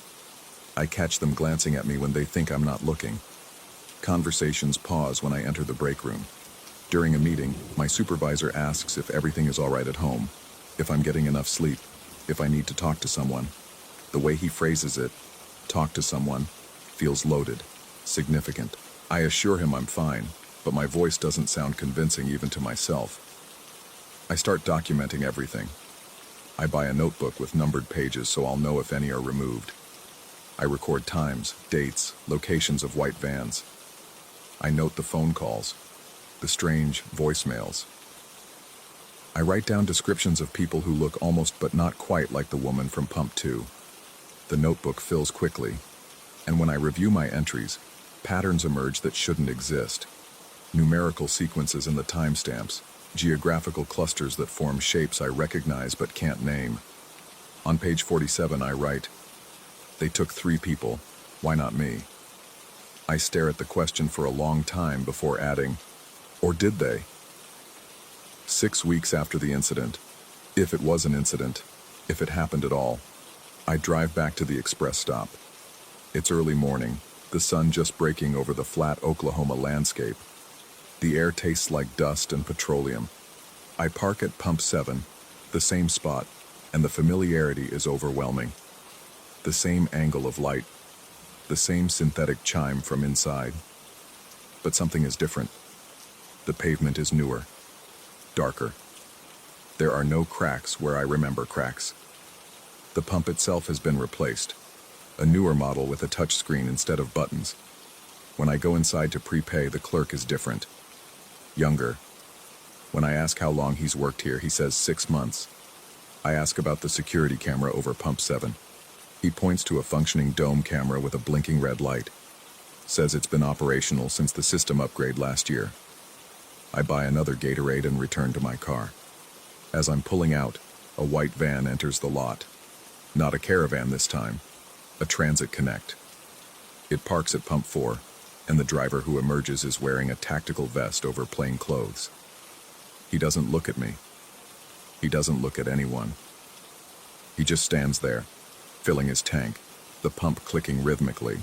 His radio is clipped to his collar, silent and dark. I drive away, checking my rearview mirror every few seconds.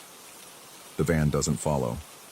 But that night, when I'm home, when I'm trying to sleep, my phone rings. Unknown number. I let it go to voicemail. In the morning, I listen to the message. It's the same flattened voice, but this time it says something different. Pump 7 is operational. The date is correct. You were there. A pause, then. You're still there. The message timestamp shows it was left at 3:47 a.m. I check my location history on my phone. According to the GPS data, I was home in bed when the voicemail was left. But there's a brief gap in the timeline, a 14-second window where my location isn't recorded, just blank space, an absence of data where data should exist. I scroll back through my location history, looking for other gaps. I find them scattered throughout the past 6 weeks, some lasting a few seconds, others stretching for minutes. During one gap, 40 seconds long, occurring on a Tuesday, my last recorded location before the absence is the express stop, Pump 7. The gap occurs at 3:47 p.m. I stop sleeping entirely. When I close my eyes, I'm standing at Pump 7 with my hands on the hood. When I open them, I'm in my bedroom, but the walls are closer. I measure 10 feet, 9 inches. The room is shrinking, or I'm expanding, or the space between measurements isn't consistent. The phone calls increase in frequency, sometimes multiple per day. I've stopped listening to voicemails, but the notifications pile up. 47 new messages. When I try to delete them without listening, they won't delete. The option is grayed out. Unavailable. I see the tactical vests everywhere now. At the grocery store, in the parking garage at work, walking past my apartment building. People wearing them over business casual, over band t-shirts, over uniforms for jobs that don't exist. They all have the same radio clipped to their collar. They all move with the same practiced efficiency.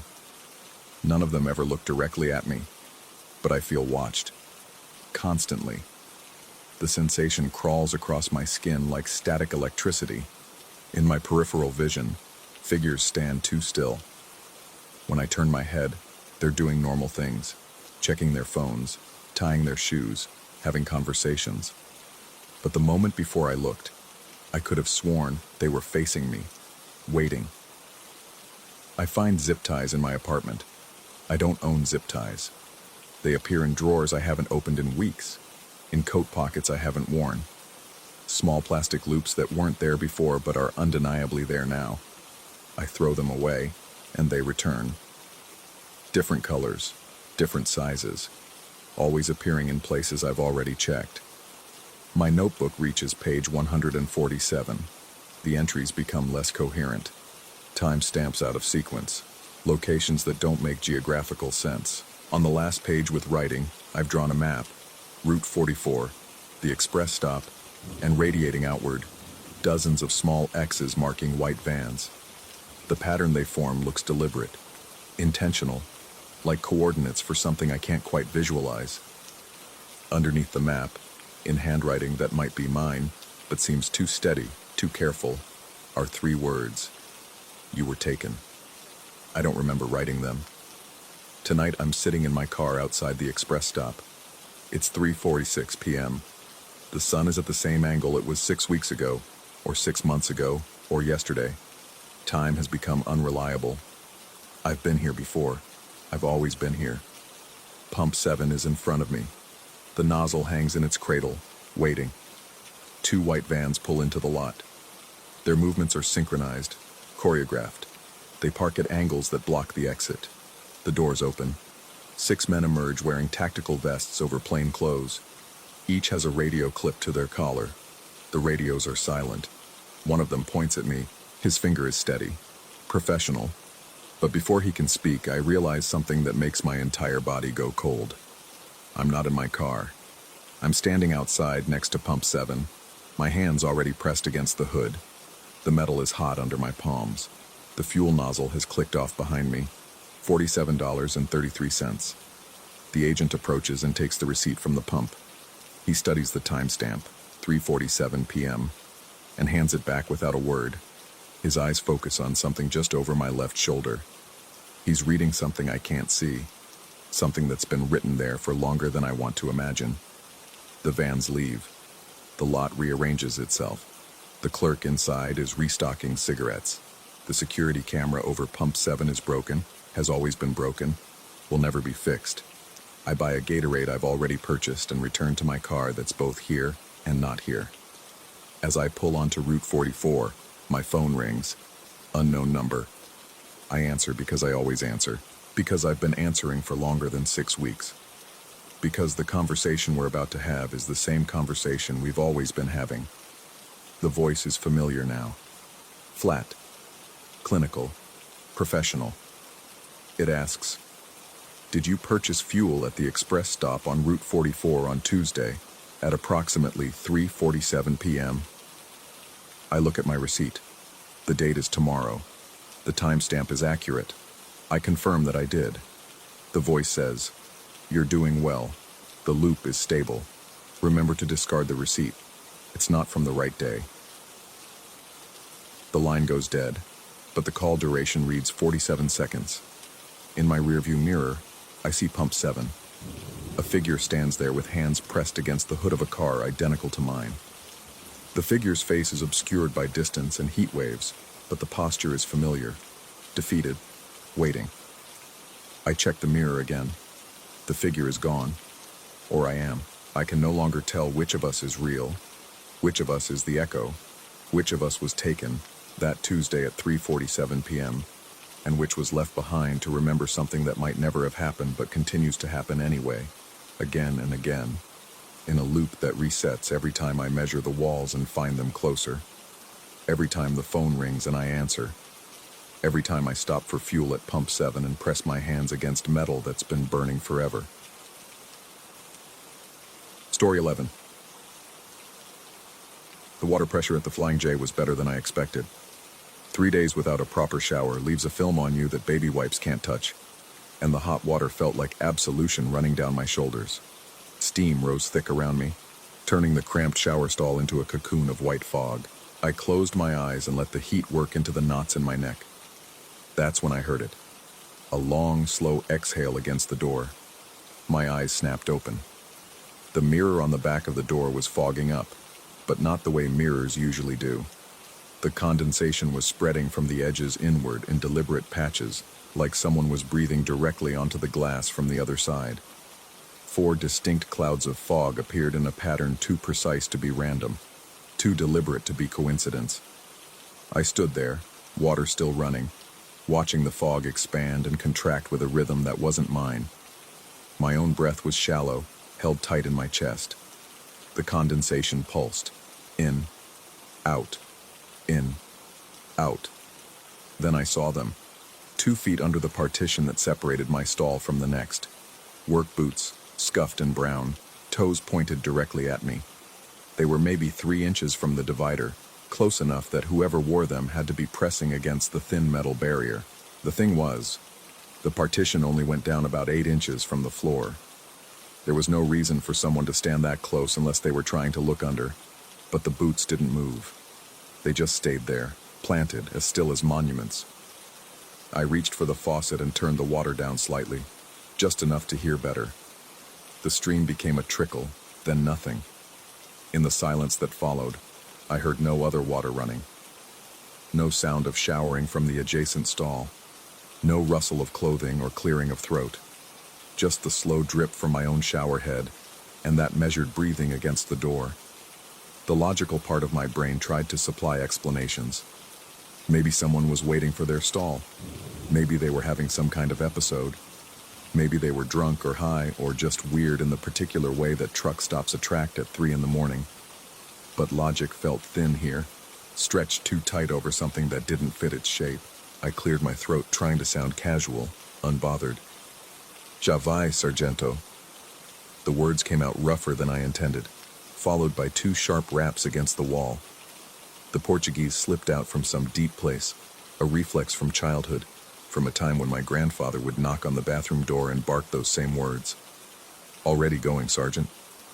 It was meant to sound like I wasn't alone, like there was someone else in here with me. The feet didn't move away. Instead, they rotated, slowly, the toes tracking inward, then pivoting with a deliberate patience that made my skin prickle. The movement was smooth, controlled, like an animal adjusting its position to catch a scent. The boots were facing me dead on now, the laces dark with what might have been water or something else. I grabbed my towel and wrapped it around my waist with shaking hands. Every instinct screamed at me to look down, to make eye contact with whatever was under that partition, but I kept my gaze locked on the door handle. My wallet and keys sat on the small metal shelf, and I scooped them up in one motion. The condensation on the mirror had formed a shape now, something almost like a hand pressed against the glass from the outside. Fingers splayed. I yanked the door open and stepped out into the hallway without looking back, without looking down. Without acknowledging the presence I could feel watching me leave, could feel calculating whether to follow. The fluorescent lights in the corridor buzzed and flickered, casting everything in a sickly yellow glow. The walls were that particular shade of beige that truck stops and hospitals favor, the color of giving up. My bare feet slapped against the damp tiles as I moved quickly toward the front counter, still clutching my clothes against my chest. The attendant was an older man with a gray beard and tired eyes that had seen too many strange things to be surprised by much anymore. He barely looked up as I approached, just slid my driver's license back across the counter along with a crumpled receipt. "All good?" he asked, his voice carrying the flat affect of someone working the graveyard shift. I wanted to ask him about the person in the stall next to mine, wanted to ask if he'd seen anyone else go into the showers, but something held my tongue. Maybe it was the way he was looking at his computer screen, the blue light reflecting off his glasses. Maybe it was the absolute certainty that if I asked, the answer would be worse than not knowing. Instead, I just nodded and started to turn away. "You were in cabin 4?" he asked. I stopped, turned back. "Yeah, why?" He scratched his beard, his eyes finally meeting mine. There was something in his expression. Not quite concern, not quite curiosity. More like recognition. "Key went missing last month. We're not supposed to rent that one out anymore." The air in the truck stop suddenly felt too close, too warm. "What do you mean you're not supposed to rent it out?" He shrugged, a gesture that was too casual to be genuine. "System glitch, probably. Computer still shows it as available sometimes, but we don't have a physical key for it. Haven't had one for weeks." I looked down at my hand. At the key I was still holding, the plastic tag reading 4 in faded marker, the key that had opened the door without any resistance, the key that I'd picked up from this very counter 30 minutes ago. "I used a key," I said slowly. "You gave me a key." The attendant's face didn't change, but something shifted behind his eyes. He leaned forward slightly, and I could smell coffee and cigarettes on his breath. "Son, I gave you cabin 7. That's what the system says. That's what I logged." I placed the key on the counter between us. The number 4 seemed to pulse in the fluorescent light, or maybe that was just my vision swimming. The attendant looked at it like it was a dead animal someone had placed in front of him. "Where'd you get that?" he asked quietly. Before I could answer, the lights flickered. Once, twice. In the brief darkness between pulses, I saw movement reflected in the window behind the counter, a figure standing in the hallway that led to the showers. When the light stabilized, the hallway was empty. I got dressed in the parking lot, standing between 2 semis, my hands trembling as I pulled on my jeans and shirt. The night air was thick and humid, pressing down like a wet blanket. Alabama in August didn't cool off much after sunset, and the heat felt personal, invasive. I could still feel the eyes on me, that sensation of being observed that had started in the shower and hadn't stopped. My rig was parked at the far end of the lot, and I walked quickly, keys already in hand. The lot was mostly empty at this hour, just a handful of trucks sleeping with their running lights on, the diesel engines of their refrigeration units humming in the darkness. My footsteps seemed too loud on the asphalt. I was almost to my truck when I heard it, the scuff of boots on pavement behind me. I didn't turn around, didn't slow down. I clicked the unlock button and the cab lights came on, a small island of illumination in the darkness. I climbed up and slammed the door, hitting the lock immediately. Only then did I look back. The parking lot was empty. Nothing but shadows and the distant glow of the truck stop sign, its red letters promising fuel and food and rest. But I could feel it. That presence, that attention. It was still there, just outside the range of what I could see. I started the engine and pulled out onto the highway without checking my logbook or my route. I just drove, putting miles between me and that place, between me and cabin 4. The white lines on the road blurred together as I pushed past the speed limit. and I didn't slow down until the sun started to rise, painting the sky in shades of orange and pink. But even then, even with daylight and distance, I couldn't shake the feeling. 3 days later, I was hauling a load through Georgia when my phone rang. Unknown number. I almost didn't answer, but something made me pick up. Static crackled on the line, and then a voice, the attendant from the truck stop. "You still have it," he said. Not a question. "Have what?" My hands gripped the steering wheel tighter. "The key. You drove away with the key to cabin 4. I started to say I'd left it on the counter, that I'd seen him look at it, but then I remembered my jacket, the one I'd been wearing that night. I'd thrown it in the passenger seat and hadn't touched it since. Now, I reached over with one hand, keeping my eyes on the road, and checked the pocket. My fingers closed around cold metal and plastic. "How did you get this number?" I asked, but the line was already dead. I pulled over at the next rest stop and dug the key out properly. It sat in my palm, the number 4 slightly raised, like it had been carved rather than written. The plastic tag felt wrong. Too cold, too smooth, like it was made of something that only resembled plastic. I should have thrown it away, should have hurled it into the woods or dropped it in a trash can, or left it at a gas station counter. But I didn't. I put it back in my pocket. That night, parked in a Walmart lot in Tennessee, I dreamed about the shower. In the dream, I turned around. I looked down at the feet under the partition, and what I saw wasn't boots at all. It was my own feet, my own legs, standing on the other side of that divider. I was watching myself shower. I was the presence on the other side of the door. I woke up drenched in sweat, my heart hammering. The cab was dark except for the green glow of the dashboard clock, 3:17 a.m., and somewhere in that darkness, I heard it. A long, slow exhale, like someone breathing against glass. I turned on every light in the cab and didn't sleep the rest of the night.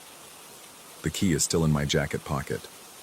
I've tried to lose it half a dozen times now, but it keeps finding its way back.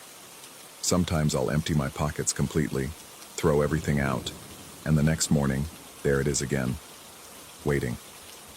The number 4 seems clearer now, darker, like it's been written with something more permanent than marker. I don't go to that truck stop anymore. I don't even drive through Alabama if I can help it. But it doesn't matter, because lately, I've started noticing something. In every truck stop, every rest area, every place I shower on the road, there's always a cabin 4. Sometimes it's marked clearly. Sometimes it's just implied, a gap in the numbering where something should be but isn't. And when I walk past those doors, when I see that number on the tag, I feel it. The presence, the attention, the patient, waiting stillness of something that knows exactly where I am. Last week I broke down and went to a different Flying J, 3 states away from that first one. The attendant was a young woman with kind eyes, who checked me in without incident. She handed me a key and pointed toward the showers.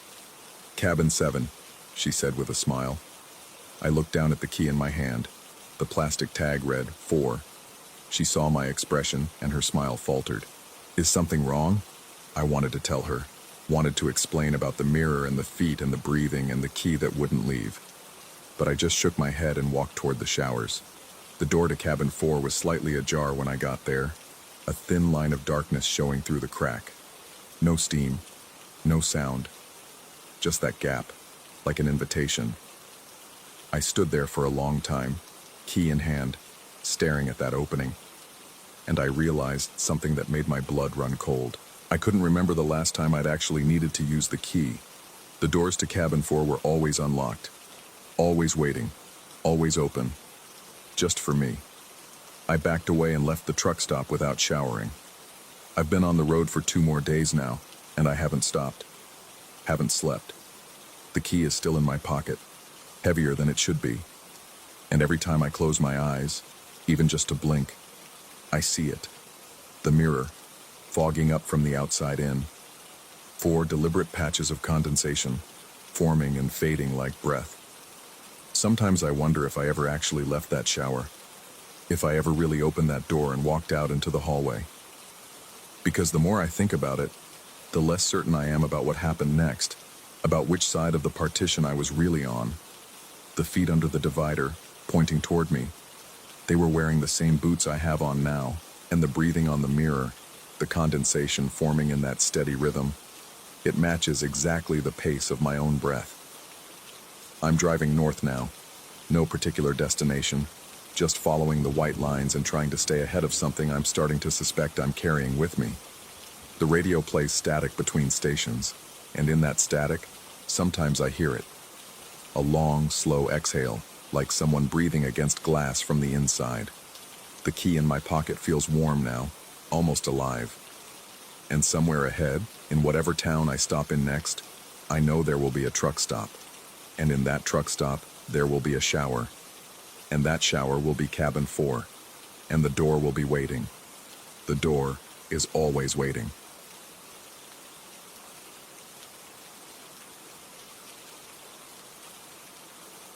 Story 12.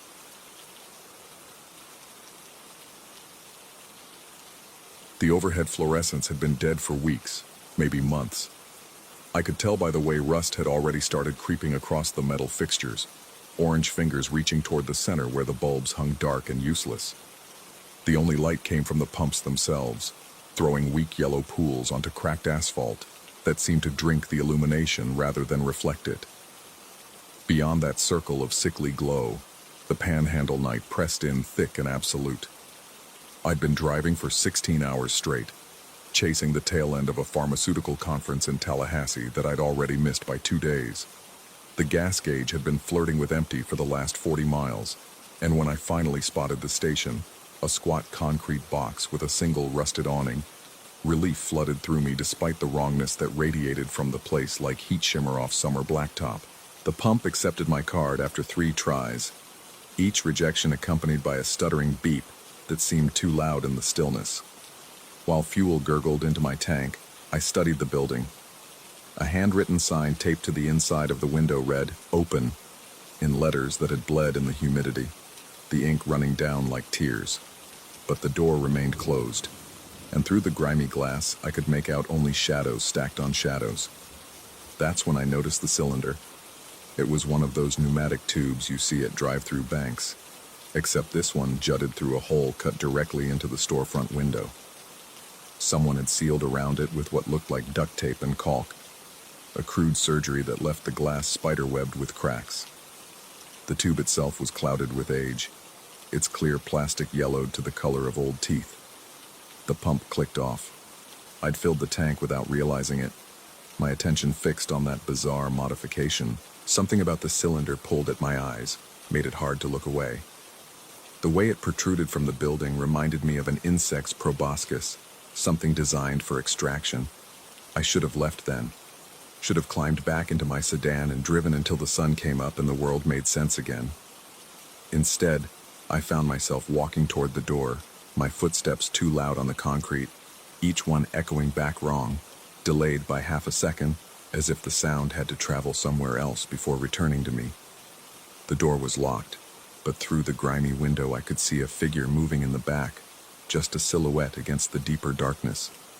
I knocked, and the sound seemed to travel not outward, but inward, as if I'd struck something hollow that went down and down forever. The figure approached, not walking exactly, more like resolving out of the shadows, the way your eyes adjust to darkness and suddenly reveal shapes that had been there all along. A man in a hoodie, face obscured, one hand raised in a gesture that might have been greeting or warning. He didn't speak, just pointed at the cylinder. I shook my head, mouthed the words through the glass. "I need to pay." He pointed again, more insistently. Then his arm moved, fingers tracing something in the air. I realized he was writing backwards so I could read it. ATM behind. The skin on my neck went cold. I glanced over my shoulder, following where his finger now jabbed repeatedly. There, at the edge of the light, I could just make out the shape of a container. One of those metal storage units you see at construction sites. The kind with a single door and no windows. I turned back to refuse, to say I'd just pay at the pump, but the figure had already retreated into the darkness. I could see him still, or thought I could. but now he seemed farther away than the small building should allow, as if the interior had stretched when I wasn't looking. My throat felt tight. I needed to leave. But my car was still parked at the pump, and I'd authorized the payment but hadn't confirmed it, hadn't pushed the button to print a receipt. Some distant part of my brain insisted this mattered, that I couldn't just drive away with an incomplete transaction hanging in the digital void. I walked toward the container. Each step felt wrong, like moving through water or dream space where distances refused to behave. The metal box seemed to recede as I approached, always remaining just at the edge of the light. The air had changed too, thicker now, with an oily quality that coated my lungs. I could taste it. Rust and something sweet rotten, like fruit left too long in a hot car. Behind me, I heard the pump click again, though I'd already finished filling up. Click, pause, click. A rhythm emerging, almost like Morse code or a heartbeat. The container door stood slightly ajar. I stopped walking, stood there in the no man's land between the light and the dark, feeling the weight of attention on my shoulders. Not just attention, observation. The kind of focused scrutiny you feel when someone's not just looking at you but studying you, cataloging you, deciding something about you. That's when I saw them. Two shapes rising from behind the container, silhouettes against the slightly less dark darkness of the tree line. They didn't move like people. The motion was too smooth, too synchronized, like puppets lifted by the same strings. They rose up, until they towered taller than any person should stand, and then they stopped. Just stopped and stayed there, watching. My hand was in my pocket before I could think, fingers finding my key fob. I squeezed it, and my car alarm shrieked into the night, a violent, discordant sound that shattered whatever spell had been settling over the place. The alarm wailed and whooped, headlights flashing in seizure strobe pattern, and I kept my thumb on the button, letting it scream. The shapes behind the container dropped. Not ducked, dropped, like strings cut, like puppets with no more use. I ran, not back to my car. Some instinct told me the vehicle was compromised somehow, that starting the engine now would be a mistake I couldn't take back. Instead, I ran toward the road, toward the possibility of other headlights, toward anywhere that wasn't here. But I'd only made it a few yards when I heard the voice. Sir, hold on." I spun around. A different man now stood by the pumps, wearing a blue vest with a name tag too dirty to read. He had his hands raised in a calming gesture, the kind you'd use with a spooked animal or an unstable person. He was looking at me from a distance, not approaching, his eyes reflecting the flashing lights from my car alarm with an odd flatness. "You okay there?" he called out. "Looks like you're having some trouble." I couldn't find my voice. My thumb was still mashed against the panic button, the alarm still screaming. "Your car," he said, louder now to be heard over the noise. "You want to shut that off? You're going to drain the battery." It seemed important that I respond, that I appear normal and in control. I released the button. The sudden silence felt worse than the noise, like a vacuum that needed to be filled. I started but couldn't finish. Was just what? Seeing things? Running from shadows? The man in the vest took a cautious step closer. In the renewed quiet, I could hear his shoes scuffing against the concrete, ordinary sounds that should have been reassuring but somehow weren't. "If someone told you to use the ATM," he said slowly, carefully, "you should know there isn't one. Not really. Just the funds. Just what's back there in the container." The way he said funds made my stomach turn, like he was talking about something other than money, like it was a euphemism for something that couldn't be spoken directly. "I don't need anything," I heard myself say. "I was just going to pay for gas." "Already paid," he said, and he was right. I could see it on the pump display behind him. Transaction complete. Receipt printing. When had that happened? "You're all set. You can go." But his eyes said something different. His eyes said, "But you won't, will you? Because now you're wondering. Now you're curious about what's in the container, what the funds really are, why those shapes dropped when the alarm went off."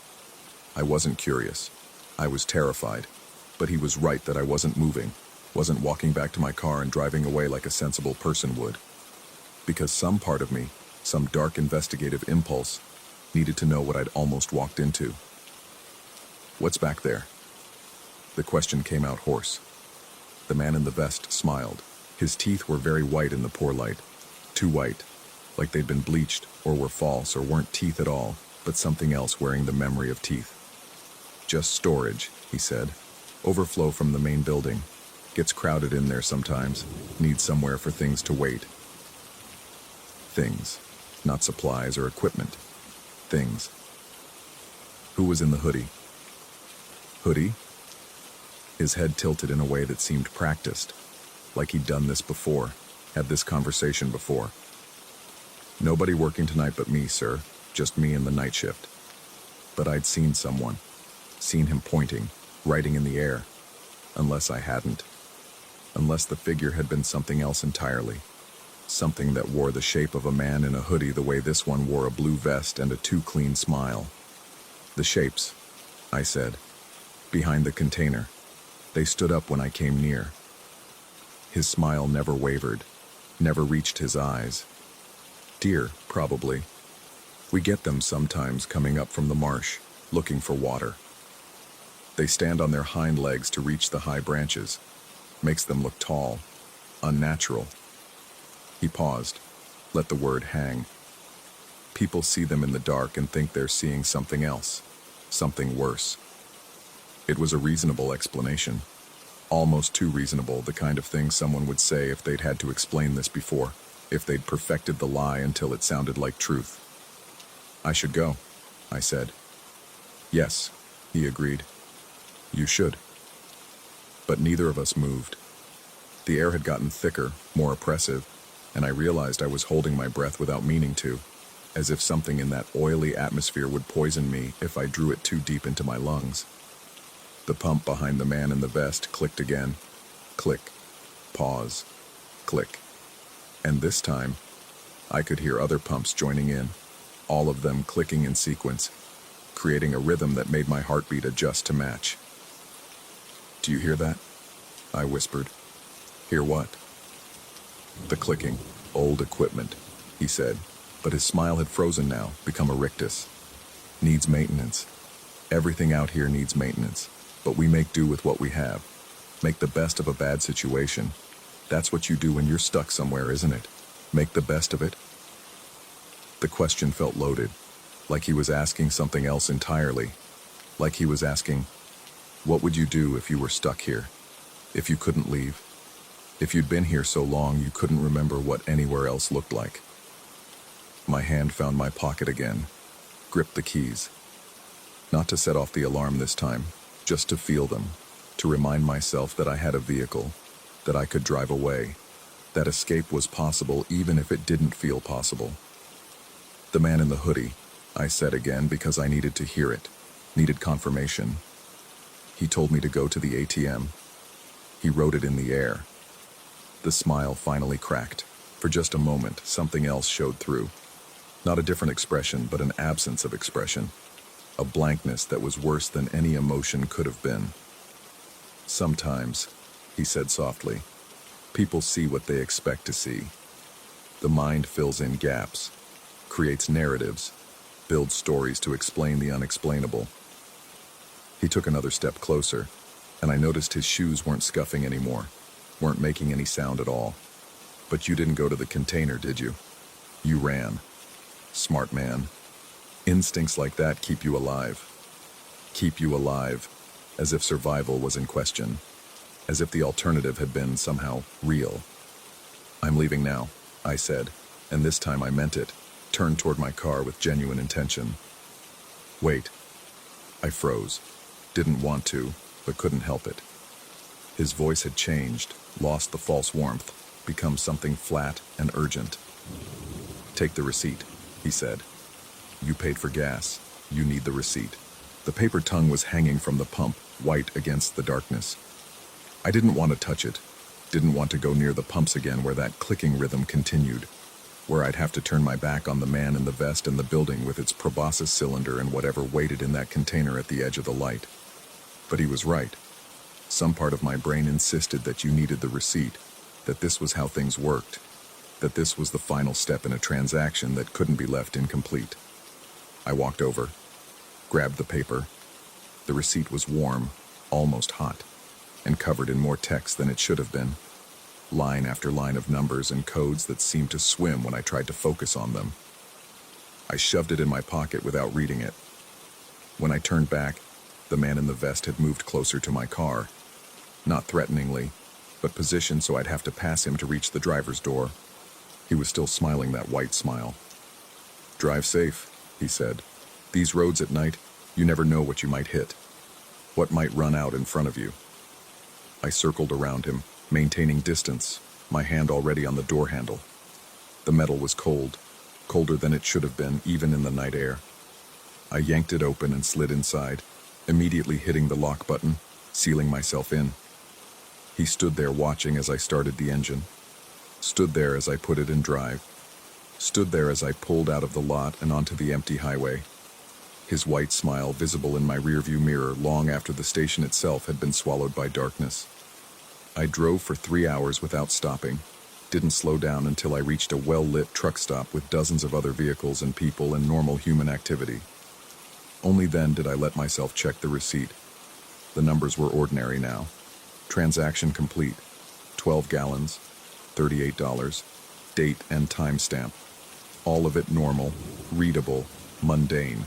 But at the bottom, in small print I had to squint to read, was an additional line. Customer declined additional services. My hand started shaking. I turned the receipt over, looking for more information, some explanation for what additional services meant. The back was blank except for a single line of text, printed so small it was almost invisible. "Next time you won't run." I dropped the receipt like it had burned me. It's been 3 months since that night. I've taken different routes, driven hundreds of miles out of my way to avoid that stretch of highway. But lately, I've started seeing them. Gas stations with darkened overheads and pneumatic cylinders jutting through broken windows. They're everywhere once you start looking. In every small town, every forgotten corner of the state.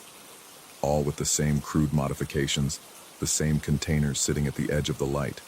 And I've started to wonder, what if I did go into the container that night? What if I did use their ATM, access their funds?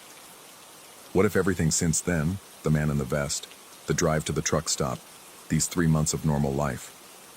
What if it's all been additional services I didn't know I'd purchased? Sometimes when I'm driving at night and catch my reflection in the rearview mirror, I see myself pointing. My mouth moves, finger tracing words in the air, trying to warn the next customer about the ATM that doesn't exist, about the funds that wait in the container, about the choice that isn't really a choice at all. And I wonder if I'm still standing in that parking lot, caught in the space between the light and the dark, deciding whether to run or walk forward into whatever waits in that metal box. I wonder if I ever really left at all.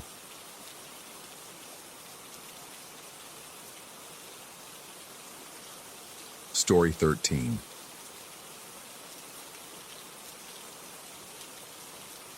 The highway stretched endlessly ahead, a ribbon of cracked asphalt cutting through the New Mexico desert like a surgical incision. My headlights carved twin tunnels through the darkness, illuminating nothing but sand, scrub brush, and the occasional roadside reflector winking back at me like animal eyes. The radio had given up somewhere past Las Cruces, surrendering to static and the whisper of distant voices that never quite resolved into words. I'd been driving for 6 hours straight, and my bladder had started making demands I could no longer ignore. The GPS showed a rest stop ahead, one of those forgotten concrete islands where travelers pause between nowhere and nothing. My eyes burned from staring at the white lines, and my lower back had developed that specific ache that comes from too many miles in a cramped rental sedan. The rest stop materialized out of the darkness like something conjured. No lights illuminated the parking area, just the faint silver wash of a half-moon casting everything in shades of gray. The building itself was a squat concrete structure, the kind built in the 70s with the expectation that form should follow function, and nothing more. A single sodium lamp stood at the far end of the lot, but it was dark, its bulb either burned out or never installed to begin with. I pulled into one of the diagonal parking spaces, the only car in the entire lot. The engine's tick-tick-tick as it cooled was the loudest sound in a world gone silent. No wind, no insects, just that cooling metal and my own breathing, suddenly loud in my ears. The desert cold hit me the moment I opened the door, that particular chill that comes when the sun-baked earth releases its heat into a cloudless sky. I stood there for a moment, stretching muscles that had forgotten what movement felt like, and that's when I noticed the peculiarity of the silence. Complete silence isn't natural. There should have been something.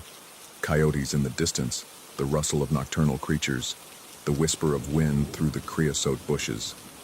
But there was nothing, as if the desert itself was holding its breath. The restroom building squatted in the darkness, and I moved toward it with the shuffling gait of someone who's been sitting too long. My footsteps sounded wrong on the concrete, each step echoing slightly too long, as if the space around me was larger than it should be. The men's room door hung slightly ajar, and when I pushed it open, the hinges screamed like something in pain. Inside, everything was exactly as expected, and yet somehow wrong. The fixtures were there: 2 urinals, 2 stalls, a sink with a mirror so scratched and weathered it barely reflected anything. But the details were off in ways I couldn't quite articulate. The grout between the tiles was the wrong color. The paper towel dispenser was mounted 6 inches too high. The fluorescent lights hummed at a frequency that made my teeth ache.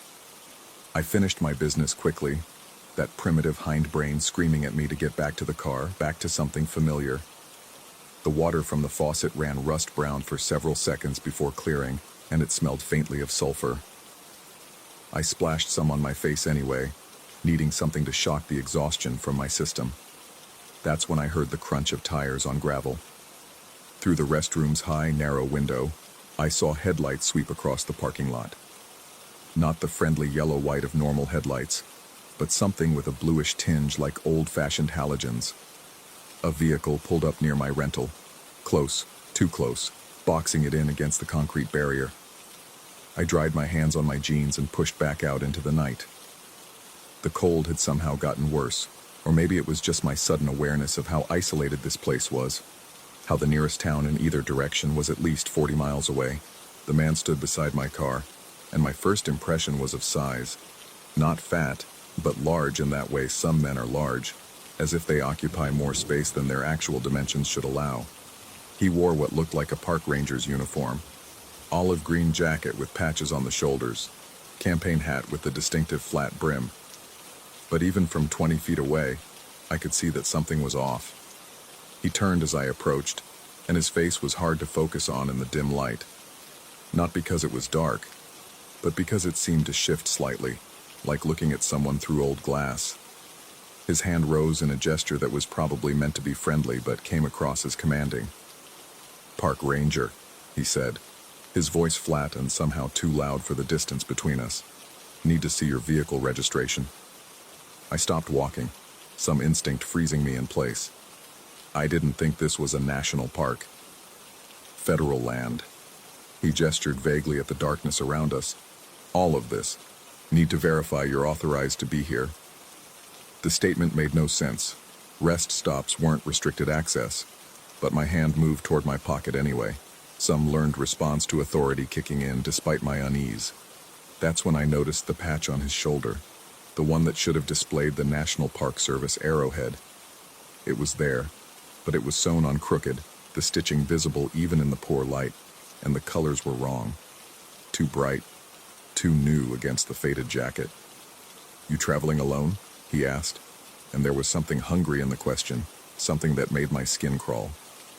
"My girlfriend's in the bathroom," I lied, the words coming out before I'd consciously decided to speak them. "She'll be out in a minute."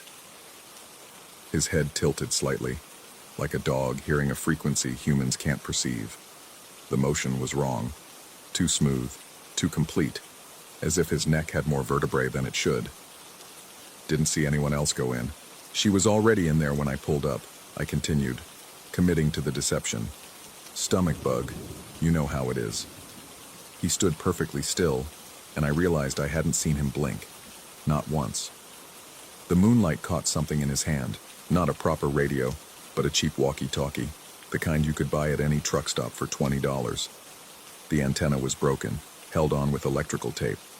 "Going to need you to come with me to the maintenance building," he said. His hand moved to his belt, and I saw he had no gun, no actual weapons, just empty leather loops where equipment should have been. "Got some forms need filling out. Standard procedure." Every nerve in my body was screaming now. That ancient warning system that kept our ancestors alive on the savannah. There was no maintenance building. There was nothing here but the restroom structure and empty desert. And even if there had been, no legitimate official would insist on processing paperwork in the middle of the night at a deserted rest stop. I looked past him at his vehicle for the first time and felt my breath catch. It was a semi-truck, or what remained of one, just the cab, no trailer, parked in the shadows at the far end of the lot. The chrome was rusted, the paint oxidized to a chalky patina. And there was something in the passenger window, something that might have been a face, but the angle was wrong, and my mind refused to process what it was seeing. "Where exactly is this maintenance building?" I asked, my voice steadier than I felt. He gestured toward the darkness beyond the rest stop, where the desert stretched away into nothing. "Just down the access road. Won't take long." He took a step toward me, and I noticed for the first time that his boots made no sound on the concrete. None at all. That's when I made my decision. I turned slightly toward the restroom and called out, projecting my voice the way you do in a theater, loud and clear and completely confident. "Hey, I'm coming." I made it sound natural, annoyed even, as if someone inside had been calling me. I added, Yeah, I'm right here, just dealing with this ranger situation." The effect was immediate. The man froze, his whole body going rigid. His head swiveled toward the restroom, and for just a moment, I saw his face clearly in the moonlight. It was wrong. Not deformed or monstrous, but wrong in some fundamental way I couldn't articulate. The proportions slightly off, the eyes set at an angle that shouldn't be possible, the mouth too wide when it opened in what might have been surprise, or might have been something else entirely. "Thought you said she was sick," he said, and his voice had changed. Dropped an octave, become rough and wet like something dragging across gravel. "She is. That's why I'm helping her. It's why I'm helping." I took a step toward the restroom, forcing confidence into my posture. "Look, we really need to get going. If you want to write me a ticket or whatever, do it now, or I'll contact your supervisor in the morning." I was gambling everything on the assumption that whatever this was, it couldn't afford attention from actual authorities, that it needed isolation, needed victims who wouldn't be missed immediately, who'd disappear into the desert's embrace without witnesses. For several seconds that stretched like hours, we stood frozen in a tableau of tension. Then, without a word, he turned and walked toward his truck. Not quickly, but with a purposeful stride that ate up the distance in a way that seemed physically impossible. The passenger door opened, and I glimpsed movement inside. Something pale and angular that my mind tried very hard not to understand. The engine started with a grinding roar, and then the truck was moving, pulling out of the lot without headlights, merging onto the highway and accelerating north. Within seconds, it had vanished into the darkness, and I was alone again with the silence. My legs nearly gave out. I leaned against my rental car, my heart hammering so hard I thought it might crack a rib. My hands shook as I fumbled for my keys, and I realized I was crying without remembering when I'd started. I was reaching for the door handle when new headlights appeared on the highway, these ones the warm yellow-white of normal civilization. A state police cruiser pulled into the rest stop, moving slowly, cautiously, its spotlight sweeping across the empty lot before settling on me. The officer who got out was young, professional, real in a way the fake ranger hadn't been. His badge caught the moonlight properly, his uniform fit correctly, and when he spoke, his voice had the normal resonance of human vocal cords. "Everything all right here, sir?" he asked, his hand resting casually on his belt near his actual genuine sidearm. There was. I started, then stopped. What could I say? That a fake ranger had tried to lure me to a non-existent building? That his face had been wrong in ways I couldn't explain? There was someone here, called himself a park ranger, wanted me to go with him to some maintenance building. The officer's expression shifted, became very focused. What did he look like?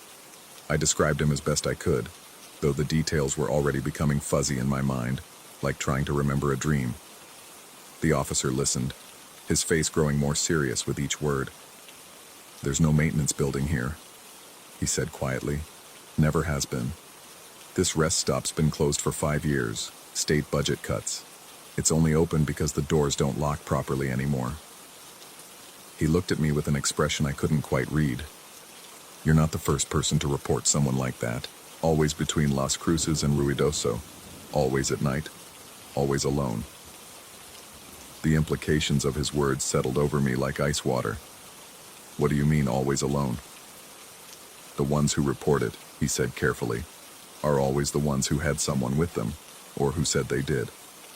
His eyes met mine. "The ones who were actually alone don't report anything. They just disappear." I stood there in the cold desert night, understanding washing over me in waves. If I'd been alone, if I'd had no one to call out to, no one to pretend was waiting for me. "My advice?" the officer continued. "Get back on that highway and don't stop until you hit Alamogordo. There's a 24-hour diner there, right on the main drag. You can rest there." He glanced at the darkness beyond the rest stop. "Whatever you saw, whatever it was, it doesn't like attention. It doesn't like witnesses. And it really doesn't like people who aren't alone." He escorted me back to the highway, following until I was up to speed and heading south. In my rearview mirror, I watched his lights recede into the distance, and then I was alone again with the white lines and the darkness. But I wasn't alone, was I? I'd called out to someone who didn't exist, and that had saved me. The thing wearing a ranger's uniform had believed me, or at least had chosen not to take the risk.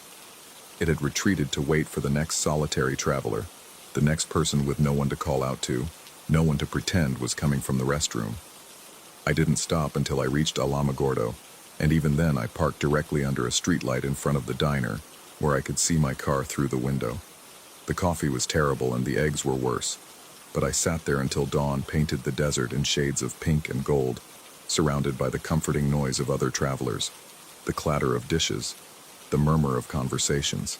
But sometimes when the diner got quiet between customers, I would catch myself listening for the sound of boots that made no noise, for a voice that was too flat and too loud, for the question that would come again, "You traveling alone?" And I would look around at the other patrons, at the waitress pouring coffee, at the cook visible through the kitchen window, and I would remind myself that I was not alone, could never allow myself to be alone again. Not on that stretch of highway, not in that desert where something waited in the darkness, wearing a uniform it had no right to wear, asking questions it had no authority to ask, leading the solitary and the lost to a maintenance building that never existed and from which there was no return.